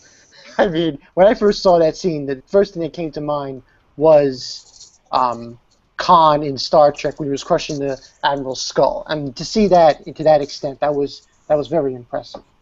I mean, the whole world of Game of Thrones for me. Listen, I don't want to make this comparison, but there are other mangas I read where a lot of people die, like continuous, like it's not even a joke. One specific series called Kamigakiru, like there's like 2 or 3 characters who are killed like one after another, and I'm like, holy shit, you know. So killing off characters for me with Game of Thrones, it's nothing new to me, but you know, you roll with the punches, I guess. But I agree with you, Uber, when you're talking about the world itself, because like you appreciate the world that he's built, George R.R. Martin. You really look at it. And another thing that I really appreciate also is like when I think it was my father, he was sitting with me watching the episode, and he looks at me, he's like, Andrew, there's no law here at all. I'm like, yeah, that's what the world's like. It's like, Jesus. And I was like, yeah, I know. And it makes you realize just how different the Game of Thrones world is when you compare it to, let's say, our current world. It's like night and day. But You know, I'm gonna still watch Game of Thrones. I'm not dropping the series. It's physically impossible for me to do that. If they kill Tyrion, I'll be upset, but I can get over it. Give or take. All right. I guess Bass. I mean, and you could take this too from both a book reader perspective and a TV show perspective. As to what keeps you engaged in the show, why do you stay, despite all the punishment and everything that George, throws out with characters and how you feel about the show or the series itself. I think Uber put it really, really well, actually. I think that's what we're all thinking, really, and he managed to construct that in a very eloquent and fine manner. I think another thing I'd like to add to that is the balance that's found within these fantasy narratives. That's another extremely significant point of intrigue. And morality is one thing, but even if morality and the whole concept of black and white, of good and bad and all that, even if you take that out for a second, if you compare this to the work of, say, Tolkien in The Lord of the Rings or whatnot, there is no there is no shades of grey, really. It's pretty much light and day, but that is just as great because of the balance that's placed within that world, where evil is just as powerful as good, and just seeing those forces collide. And I think that although there is more moral obscurity within the Game of Thrones, within Westeros, within this whole world, there's a balance there as well. And I think that that's an incredible point of intrigue, which is behind the curtains, for lack of a better term. And I think that's another real thing that I like about it, and just fantasy in general. And if that's lacking, then yeah. SMX Wing? Yeah. Based on what Larry was saying about the escapism, I think that's really a subjective thing. I think it depends on what you want to escape to, really. I remember a while back, a friend of mine, this was before the Walking Dead show came out, he told me you should get into the Walking Dead comics. I'm not into zombies, but I figured I'll give it a shot because, my friend recommended it, but he told me right before I started getting into it, don't get attached to any one character. And then I stopped and said, screw it, I ain't doing that shit. Yep, exactly. Yeah, take you out of it. It's ironic that I would end up loving Game of Thrones when I picked it up about a year later. But the thing that keeps me coming back is what Uber said, the world building is amazing. And unlike what I've heard so far, I do like the characters, I do empathize with the characters, I do sympathize with them. Even though lots of them die, maybe I do hold on to this sense of poetic justice. Maybe I'm silly for thinking that at some point in the story, those who I want to get their comeuppance will get their comeuppance. I don't know, but there are worse things than death, okay? People hate on Ned for what he did. People hate on Ned, call him stupid, he shouldn't have done this, he doesn't know how to play the game. But that's why I loved him. That's why I loved Ned, because he didn't play the game. He didn't play that ass-licking stuff. He went in there... What did Robert say in the fucking first season? It was like, we haven't had a real fight in 10 years. It's like ass licking. That's all the fucking kingdom is now. Ass licking and money grubbing and fucking betraying and all that fucking shit. And that's all this fucking story is. I even had motherfuckers say, oh no, the good aren't punished and the evil rewarded. It's just all a matter of who can play the game the best. So that means I have to lie in order to play the game? If think about it. To pick any character in the series. If you were that character, that means you have to lie in order to win the game. You have to cheat in order to win the game. You have to steal in order to win the game. You have to betray in order to win the game. Yes, you have to murder in order to win the game. Yeah, but the people who don't do that and die, I still love them and I still want to read about them because I still sympathize with them regardless of what happens to them. That's what keeps me coming back. I mean, I don't think people understand what the word empathy means.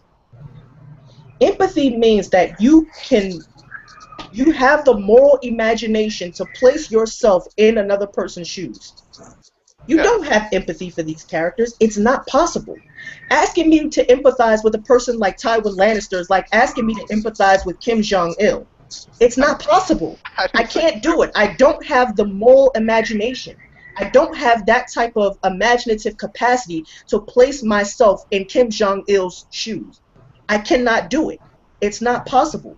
I think people routinely overestimate their moral capabilities. It's simply not possible. I cannot do it because my perspective, the culture that I inhabit, is so alien to Kim Jong-il. It's just not possible. And I think people need to respect the boundaries of empathy. There are some cases where empathy is imperative and where it's necessary. But humans are not gods. We are not omnibenevolent. We are not all capable when it comes to empathy. I think people need to realize that, and I think people need to respect that aspect of their human nature. I think people need to respect that. Tywin is the worst example, though. I mean, I agree with you. Can you empathize with Cersei? That's another bad example. I said Ned how many times? I mean, Ned is something I can. Yes, but Ned, listen, you can't latch on to a character who's, first of all. Yeah, I can empathize with Cersei to some degree. Well, let me talk about Ned, for example. You can't take one character who himself is completely out of sorts with respect to the type of world that Game of Thrones is, and then say I can identify with that character. That's sort of a backdoor way into the Game of Thrones world. If you were going to pick a character who's representative of the Game of Thrones world, it would not be Ned Stark. Fuck no. Exactly, that's my point. You can. The only reason why you can empathize with Ned Stark is because you think that Ned Stark is the type of person who could live in our world. Pick a character who couldn't live in our world, and then try to tell me that you think you can empathize with them. Tyrion? Well, there is a character I can like Tyrion. I can empathize with Tyrion because of where he stands in his family and what he does. Hear me out. Tyrion is the black sheep of his family. I am the black sheep of my family. No matter how hard I work, I'm just like Tyrion. There's always someone that overshines me, just like Tyrion. Tyrion busts his ass. He tries all he can to get his family's approval, and with the exception of Jaime, they constantly get shitted on. I can relate to that. I can empathize with that. I feel that because I've been in a similar situation myself, where because of circumstances in my family, I was looked upon as a black sheep, just like Tyrion. That's not empathy. That's sympathy. There's a difference. Yeah, but I feel what Tyrion. Sympathy means that you have feelings that resonate with another person.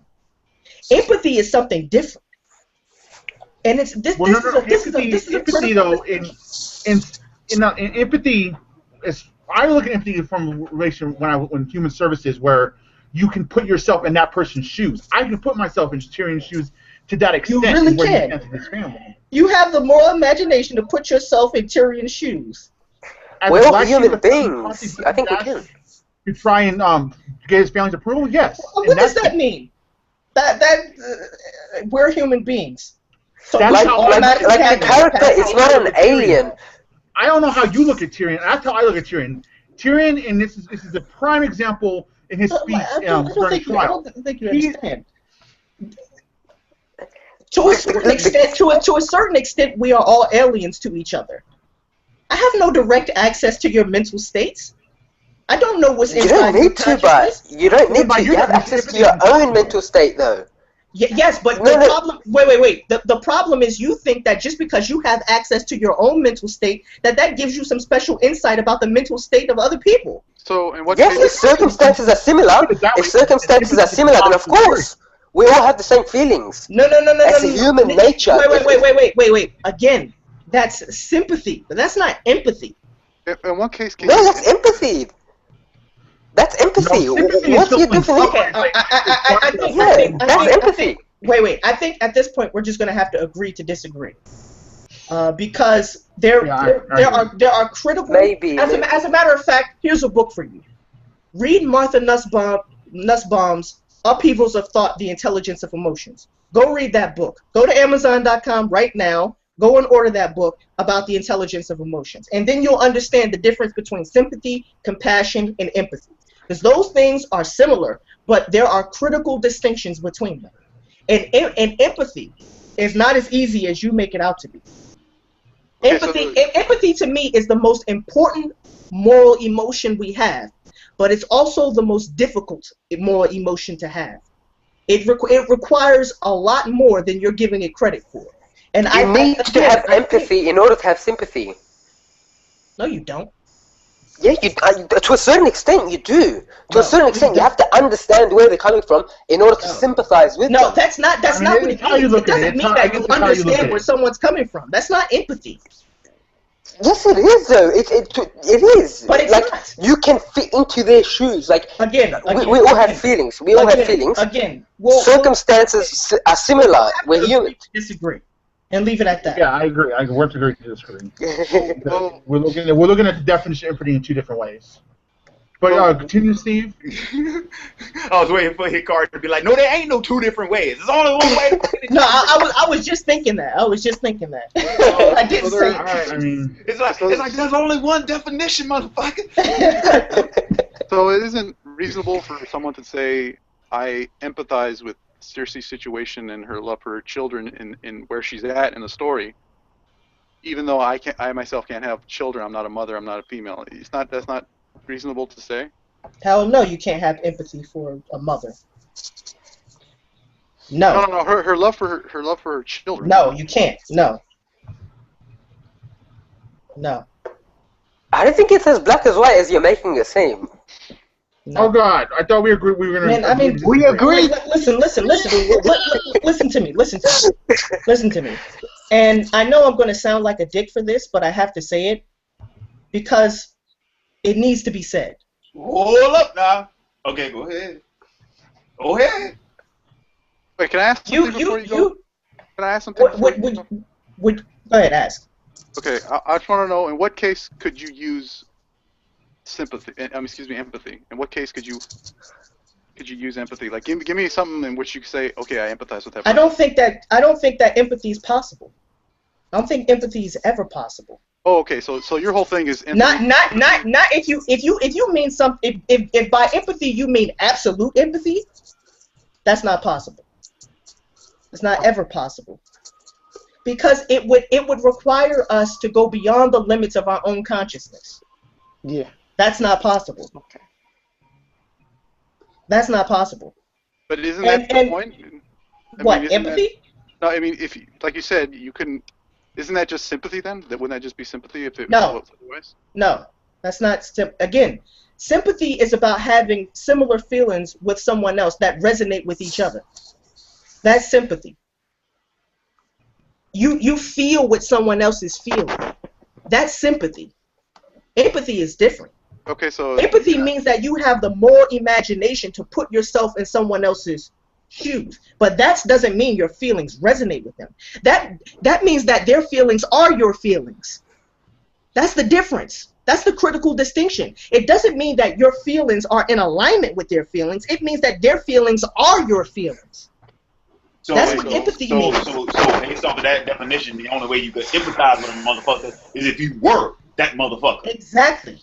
Like I can't empathize with you, Hikari, unless I was you. Exactly. In your skin. That's what empathy means. That's why empathy is. It's not real. It's fictive. Yeah. I mean, it's not real in that sense. Different looks at it. It's human because that's why. Wait. Let me finish. Empathy is not real in the sense that it really exists in the real world. It's a part of your moral imagination. That's what empathy means. Mm-hmm. Empathy is about the capacity of your moral imagination. It's about the capacity to imagine yourself in a different perspective. Sympathy is about how your feelings resonate, how you connect with other people. That's not empathy. That's why I keep saying, like, at some point, you're either going to have to read what I've read to understand what I understand. And like I said, that may make me sound like a dick. It may make me sound conceited. But that you just have to do that. You'll really have to go to Martha Nussbaum's book and really read that shit. That's why I say, if you want to get into a debate with me about this, we can get into a debate. But just know that my knowledge is probably more than your knowledge.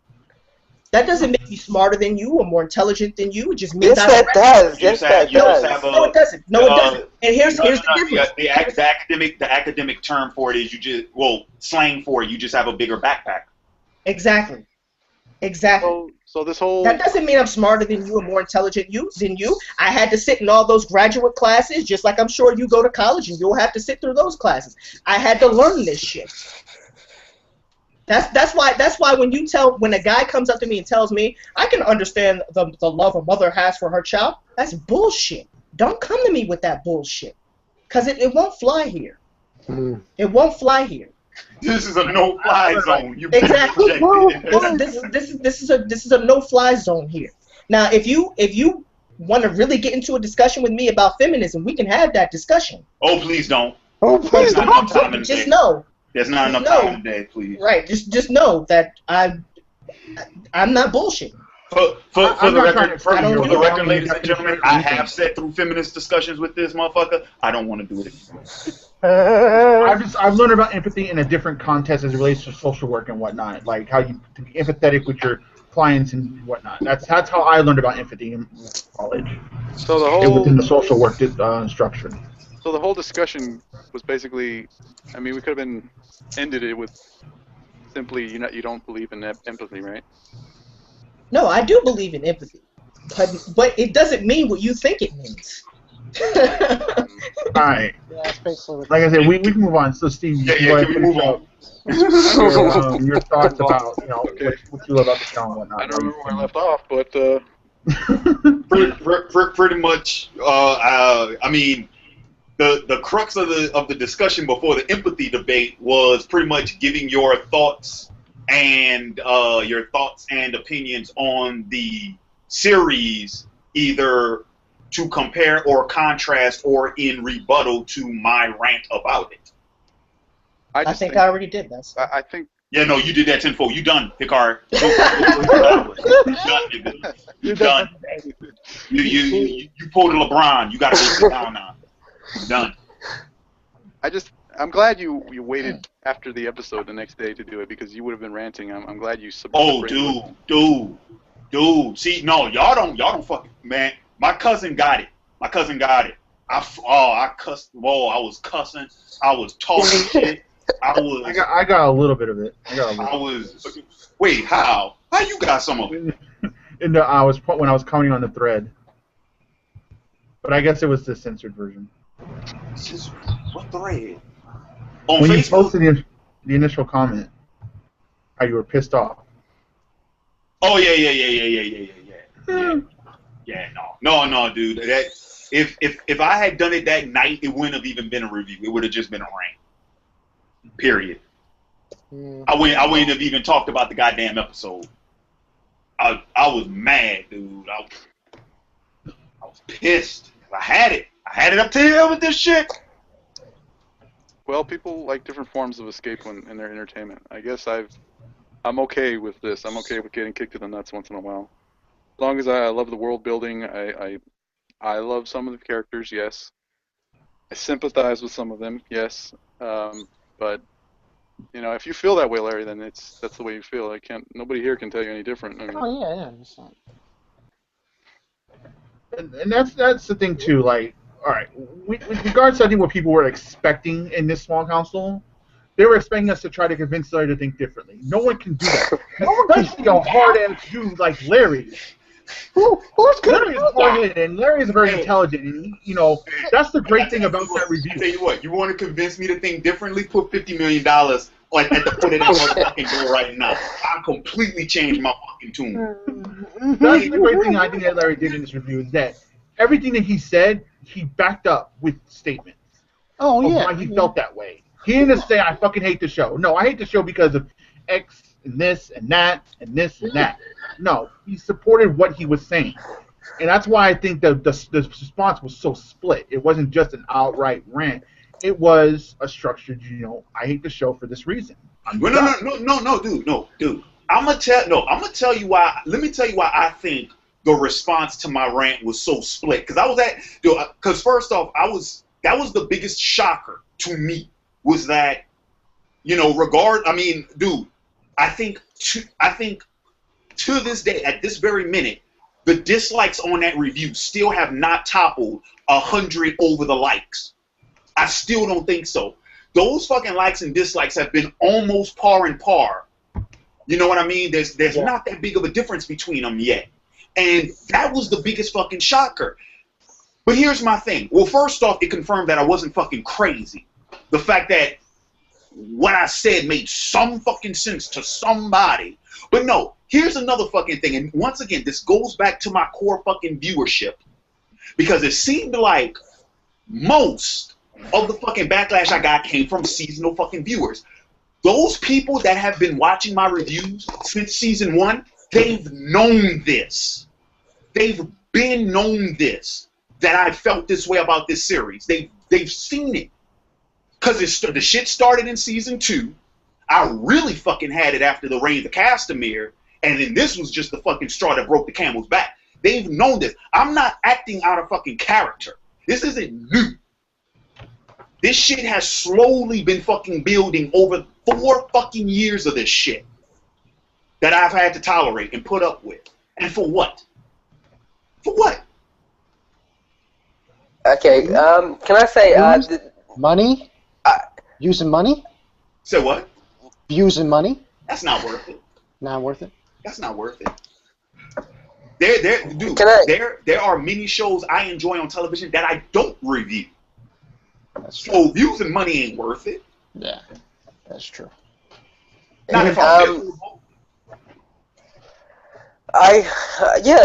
your review, Larry, it was a good review. It was a well-structured review. It was well thought out and everything. But in the end of the day, I did disagree with it. I think the point I did disagree with was when you said that. Please correct me if I'm wrong, but you said that bad things happen to good people consistently, and good things are happening to bad people. The quote was, evil people are rewarded for doing wicked things, good people are punished for doing the right thing. And I said that that's the fucking message that series sends to me. My first disagreement with that is, I don't think there are good people and there are bad people, unless you're the Starks, that's the exception.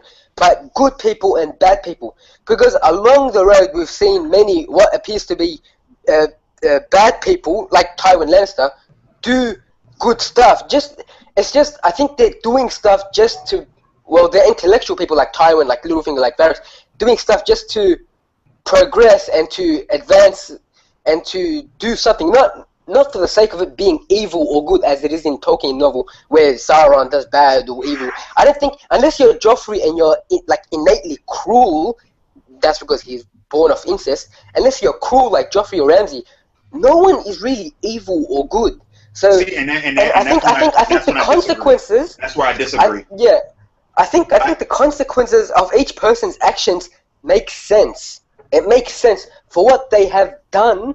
The result of what they have done makes sense. Like a character like Tywin, I would believe that his end is what he wants. He doesn't care how he gets to that end, but if he achieves that end, that's what he's going to do. So him doing the things he did in the Reigns of Castamere, killing them off in the wedding instead of full frontal battle, he has like 3 different enemies coming at him, 3 or 4 different enemies coming at him.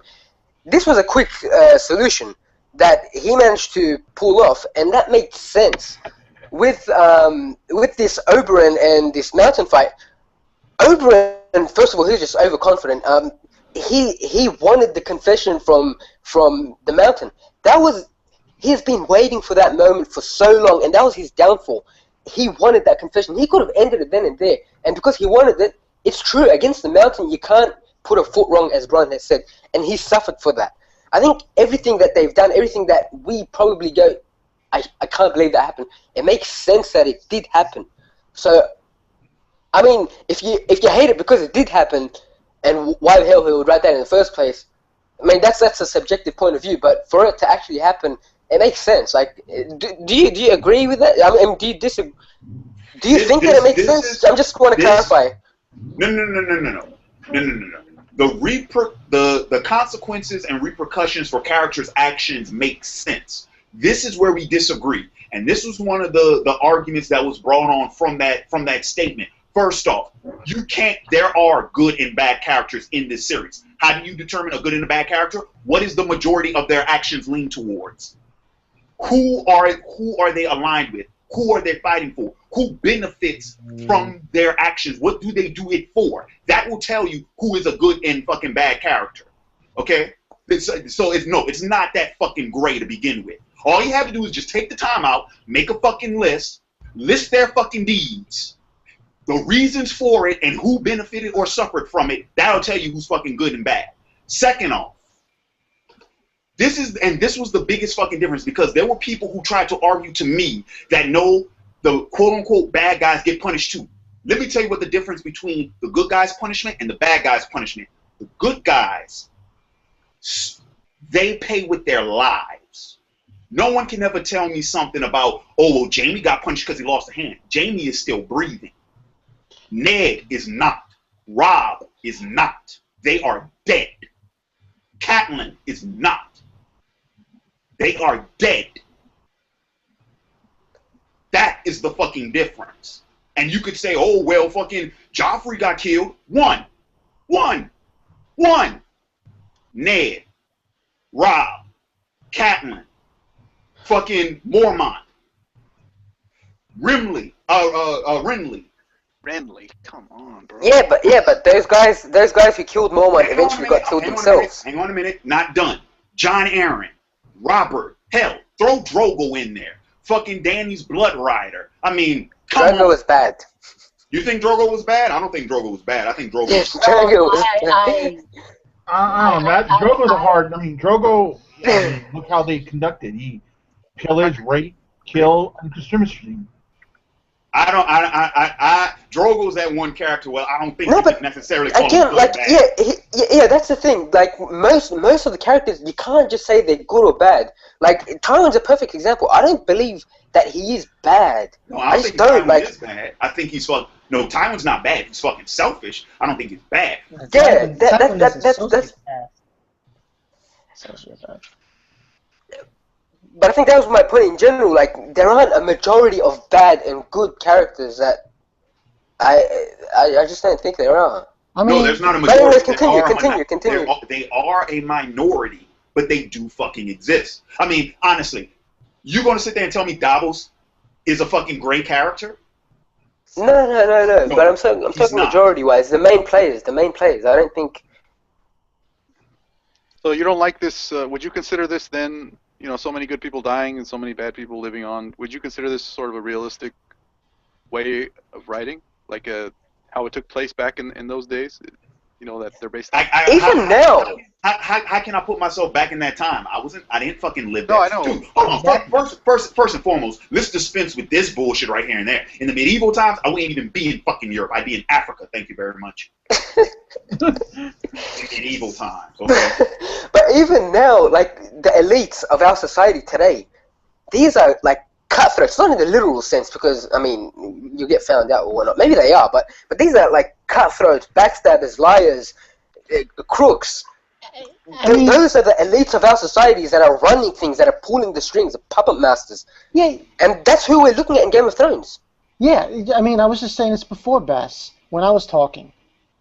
You take a look at the North, like, they're like people. It's lawless.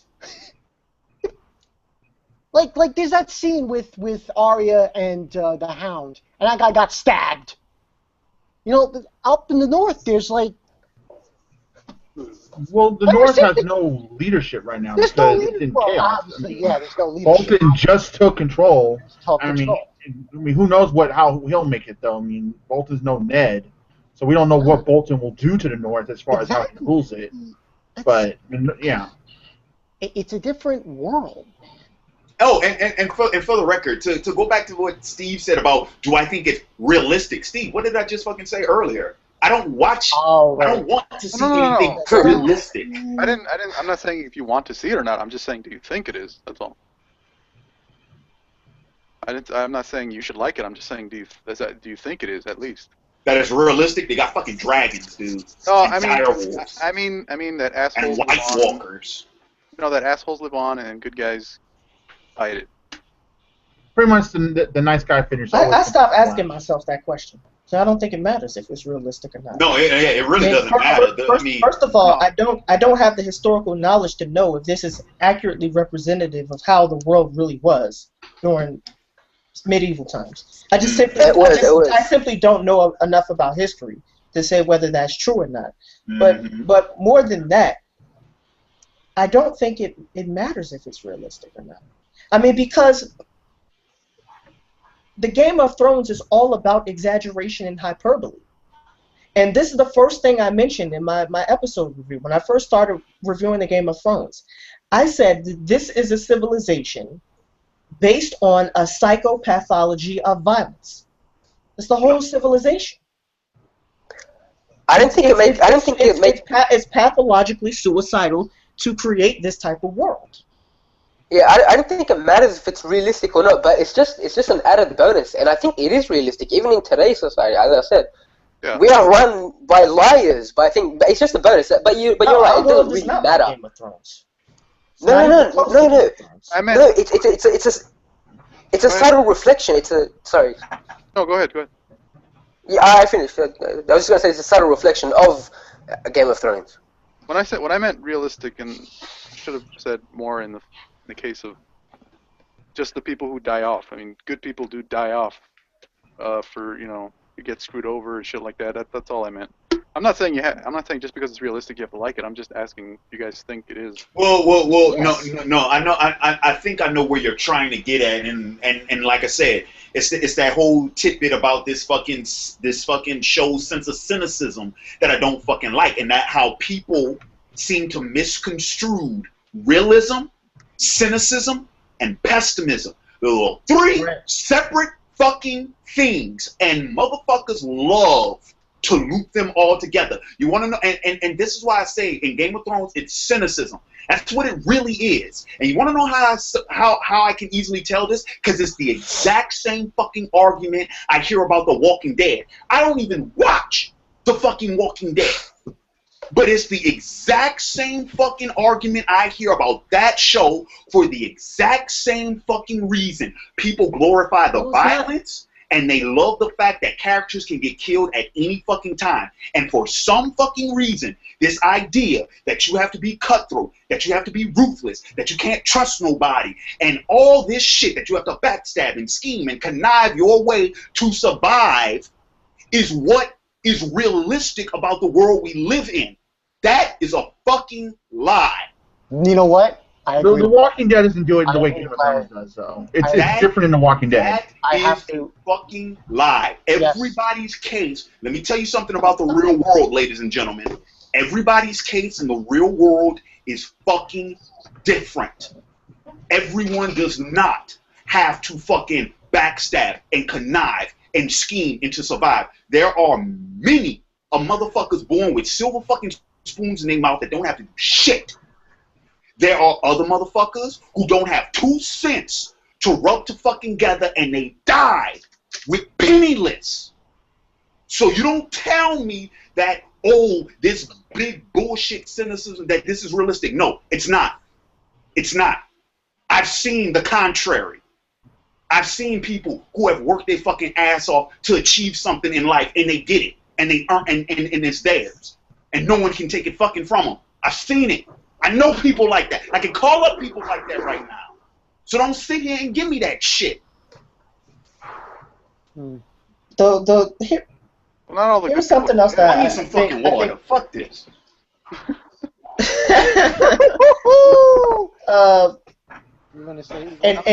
And that, in the nutshell, ladies and gentlemen, is the difference between me and Larry. Oh shit! Oh, seriously, I understand his points about cynicism, but it also gets to a deeper point, which is about nihilism. That's what Game of Thrones is based on. These sorts of epic fantasies, Game of Thrones. What's another good one? The First Law trilogy by Joe Abercrombie. These aren't just about cynicism. They're about nihilism. It's about the fact that the universe has no inherent moral component to it, and that the universe has no objective purpose to it, and the fact that the universe doesn't owe you shit. Live with it. Nihilism doesn't scare me. It just is what it is. It's like gravity. You don't fear gravity. Gravity just fucking is, whether you like it or not. You jump off a building, your ass is gonna drop to the bottom. Simple as that. Pretty much. No, and just like when Larry was, saying, "Oh, let's go through and make a list." Listen, there is no Santa Claus, ladies and gentlemen. It's not real. There's no one keeping track of what you do. There's no one who's going to go over a list and say you were naughty or you were nice. Universe doesn't work that way.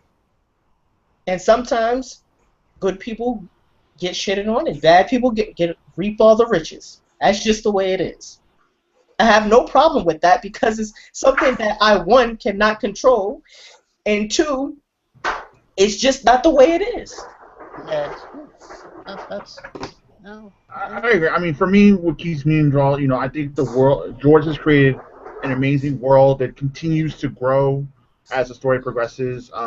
There's still so much we haven't seen yet with, Bravos, and of course more with the White Walkers and everything. So the world building, I think, is really good. I think by the end of it, Westeros will be regarded as one of those great epic fantasy worlds in the same way that like Middle Earth and Narnia and stuff like that. It'll be up there with those worlds. I don't think it'll be better, but it'll definitely be in that category. So I just think that George has created an amazing tale, but the fact that he just loves to fuck with his audience, and he even goes on record and says, when he does, is he takes joy out of torturing by taking the characters he will love away from them. And I mean, he's brought himself into this interesting situation to where it's like, who do you root for? Because now all that's left are the Lannisters, and no one liked the Lannisters in the beginning, and they haven't like really changed, with the exception of Jaime. So It's like, character-wise, but Tyrion's not trying to go for the throne. Yeah. Tyrion's just trying to survive. Yes. That's the weird thing. Like, at the end of the day, I don't know. But what keeps me engaged, of course, is the story, the world building. I try not to. There's only a handful of characters I'm truly invested in, and really though, where I'm at right now, reviewing it has really got me, more immersed because I've watched, especially when you get the Blu-ray sets and you watch all those special features that give you the insight into like the lore and everything. It really helps you immerse into the world and stuff, and that's why I enjoy it because I do love fantasy and stuff, and this is an amazing world. So I guess, in a nutshell, it's more of the world, the lore he's made, and his take on it and everything that really keeps me engaged with the Game of Thrones story. Yeah, it's for me too. I'm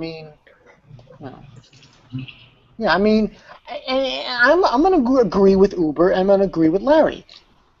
Game of Thrones is not realistic to our world, obviously. And no, I don't think it is. It's not. There's fucking dragons, there's fucking direwolves, there's fucking ice zombies. Give me a fucking break. It's obvious. But, listen, I have the books. I haven't read them, but I have them. But, listen, eventually I read them. Yes, probably will. I just hope, please, one more of the Lannisters gets it. That's all I'm grateful for. One will. And you don't want Tyrion to die. You don't want Tyrion to die, and you want a Lannister to die. Okay. At least. I think it would be cool if Tyrion died.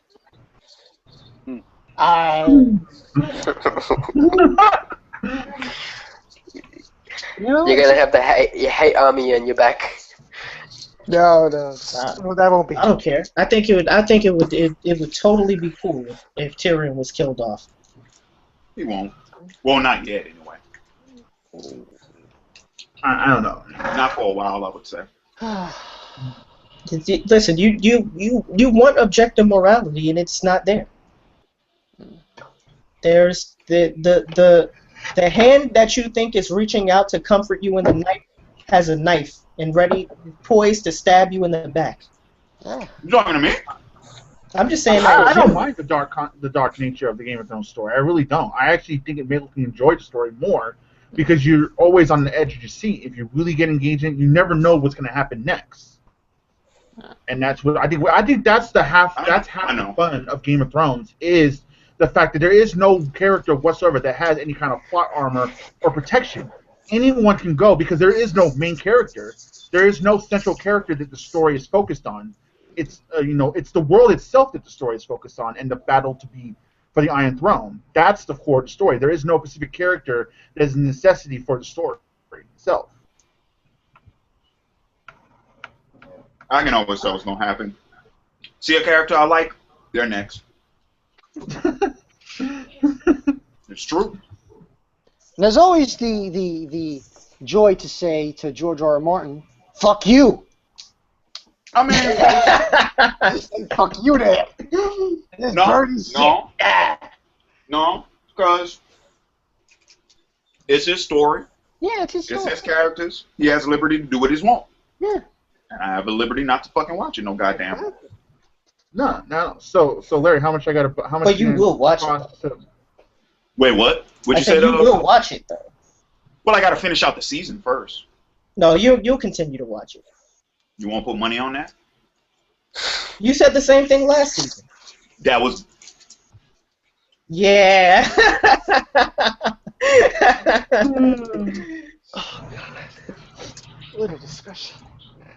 Has something changed that I'm not aware of? Yeah. Well, no, I thought I told you already. The hell is that? I'll tell you when the stream's over.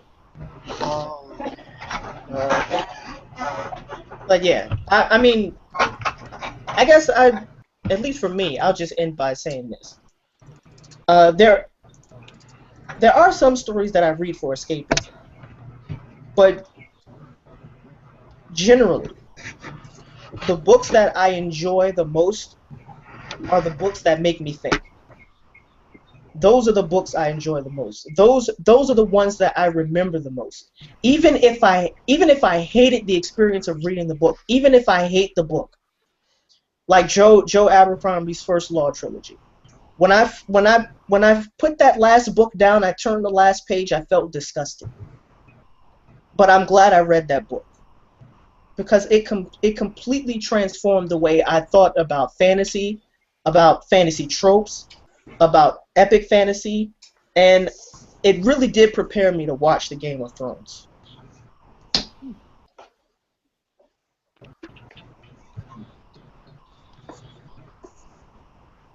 I mean, I guess my final statement about this is, I mean, I just enjoyed the story. I as a fan, a long time of fantasy, I think it's going to be regarded as one of the greats, like other ones. And it's general because like I wasn't around to experience those when they came out, but I guess this is like the epic fantasy of my generation, which is a cool experience to have. So I just down for the ride. Yep. Until the end. Mm-hmm. Steve? Yeah, I echo all you guys' statements. I love the world. I personally love the characters, and I plan on continue watching and reading, especially reading. I feel sometimes that me and Bass have a different perspective on things because we've read it, but yeah. Yeah, I definitely agree with SMX. I again parrot all of what you guys just said. Yeah, I think I've said all I said. I'm definitely gonna enjoy reading it more than I'm gonna be watching it. But yeah, I love the show. I love the books. Yep. Yeah. Good series. Bankai? No, me. Yeah. I mean, I enjoy Game of Thrones, and I'm gonna keep watching. You know, I enjoy watching it every week, and this was the second year I've been doing those live streams and stuff, and I really enjoy it. I mean, if certain characters die and certain evil people get rewarded, and am I gonna be pissed off? Oh, you damn your bitch ass! I'm gonna be pissed off. But at the same time, I want to see other things. I want to see the White Walkers. I want to see the dragons. I want to see what's going to happen with Bran. I want to see all these things develop as we go forward. And that's another thing to look forward to. So that's why I'm probably going to keep watching. Most likely. I guess we can close out with the boss commander. What does he want to say? How does he want to close this out? So I pretty much said everything I want to say. I think everyone else has too. Yeah, pretty much. I mean, just to wrap up the whole thing, I had the wrong impression. Simple and plain. If this series was a video that you go to, well, many of y'all probably don't know what a rental store was. We used to have these things back in the day called video stores. You would go and you would pick up a movie, and then you would pay to take it home for a night or two or however long they allowed you to. And they were VHS. You might not know what that is. Yeah. Yeah, and see, sometimes when they were VHSs, they'd have the little sticker on it said "Be Kind, Rewind," sort of thing. But pretty much, you would go, you would rent this material, you would take it home, you would watch it, and then you would bring it back. The point I'm trying to make by going into that fun, because we still got Redbox, so they have an idea of what a rental store is. And besides, most of the people watching this is in their 20s or 30s, so of course they know. But anyway, best way I can put it is, if Game of Thrones was a movie rental, I would have never rented it again, nor would I have ever watched it again. I would have taken it home that one night, watched it at one time, and then I would have never watched it again. So I guess the last thing I want to ask you, do you regret getting into Game of Thrones at any point? I regret staying into Game of Thrones. I love that first season. I still love the first season, and it's the only season I have seen multiple times. Because it's like I mentioned in one of the earlier small councils, I don't rewatch the show. Matter of fact, funny enough, not only don't I rewatch the show, but Game of Thrones is probably the only show that I follow avidly that I don't rewatch the exact, because you know how shows, when they premiere a new episode, they'll replay it? Game of Thrones is the only one I don't do that with. Penny Dreadful comes on, I watch it at least twice. Sons of Anarchy, I watch it at least twice. Arrow only comes on once. But like Vikings, I'll watch Vikings twice in the same night. I'll watch Californication twice in the same night. I'll watch Shameless twice in the same night. I'll watch The Newsroom twice in the same night. I don't even rewatch Game of Thrones, same night or otherwise. And season one's the only time I've seen season one like 3 or 4 times, and I've seen season 2 twice. No, I still have not rewatched an episode from season 3. I still have not rewatched an episode from season 4.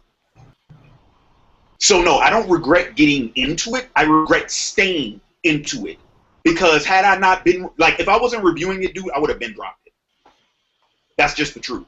If I wasn't reviewing it, I would have been dropped it. And for anyone who would argue that, what was my biggest fucking review segment before I started Game of Thrones? And what did I drop like a fucking bad habit? The only real thing I was known for before I started doing Game of Thrones, and I dropped it like a bad habit. Oh, anime manga, One Piece and one Naruto. And Bleach before that. Yeah. Well, Bleach you dropped like a year or 2 before that.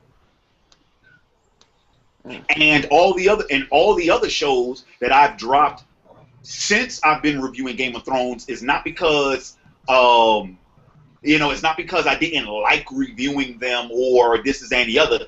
I didn't want to review them. Because like Hikari said before, it's like when you got to look at something with a fucking analytical eye all the goddamn time, it takes your enjoyment out of it a little bit. The second I started reviewing Da Vinci's Demons, I put a nail in that shit. I don't want to look at Da Vinci's Demons in an analytical eye. That's the reason why I don't want to review Arrow anymore. I don't want to fucking watch Arrow with an analytical eye, because the second I do is the second the shit starts falling apart. So that's to answer your question, Rick. I regret sticking around with it as long as I did. I should have dropped it at the end of season 2. No, I'm glad you stayed with it. I'm not. Why? So you can get your kicks? No, it's not about getting kicks. I mean, yeah, right, you sadistic motherfucker. No. Seriously. I mean, you're incredibly valuable to the YouTube community. I agree. Your intellect is so valuable to this community that it would be that I'd rather have you reviewing some shit you don't like than to have you not reviewing it at all. I know that's selfish for me because you don't like this shit. That's what's coming next. I can feel it coming. Or every fucking review. I can feel it coming. Where every review is like, all right, let me tell you about this shitty ass episode. All right, I hate this one, and this and this. That's what I feel it coming. I feel it coming. I feel it fucking coming. I'm trying not to be like that though, because remember, I call it like I see it. But you know what this show is starting to feel like. In all honesty, it's starting to feel like Legend of Korra. Oh, I dropped that. Whoa, boy, did I drop that? After that first season, I told you I wasn't watching it. Dropped that pretty fast. That's what it's starting to feel like. Well, no, you know what? I take that back. I think Legend of Korra is being generous. It's starting to feel like Bleach. That's what it's starting to feel like. That's what it's starting to feel like. Because it had so much fucking potential at the beginning. It was so fucking promising at the beginning, and now, Yeah. shit ain't for me no more, man. Shit ain't for me. But I will finish out this season. I have to. Technically speaking. Legally speaking. I have to. So yeah, I'll finish out the season. Also because I still have to fulfill the Spotlight sweepstakes. I'm still doing that, and that still has to be fulfilled. Which, for my character Spotlight tomorrow night, I'll do the raffle for the winner, and they will be joining us on next week's Small Council. Wait, did somebody in here win a raffle? So what? Did somebody in here win a raffle? Not in here, but one of the viewers has a chance to win it. No, y'all didn't get. Y'all couldn't compete in the sweepstakes. Y'all YouTubers. No, I thought somebody in here, because remember, I don't know Bas or Steve, so I thought maybe one of them might have been viewers who won like a raffle or something. No. But anyway, so yeah, I'm in tomorrow night's Spotlight video. That's when I'll do the raffle, and then the winner is going to join us on next week's Small Council, and then they'll get to pick the character for the Spotlight in week 10. And then, yeah, Sunday will be fucking episode 9 review. Watchers on the wall. This monstrosity about to unfold. And, yeah, and that's pretty much it. So, I want to go ahead. Thanks all my people for swinging by this week. Thanks Shikari for fucking stopping by out of his oh-so-busy fucking schedule.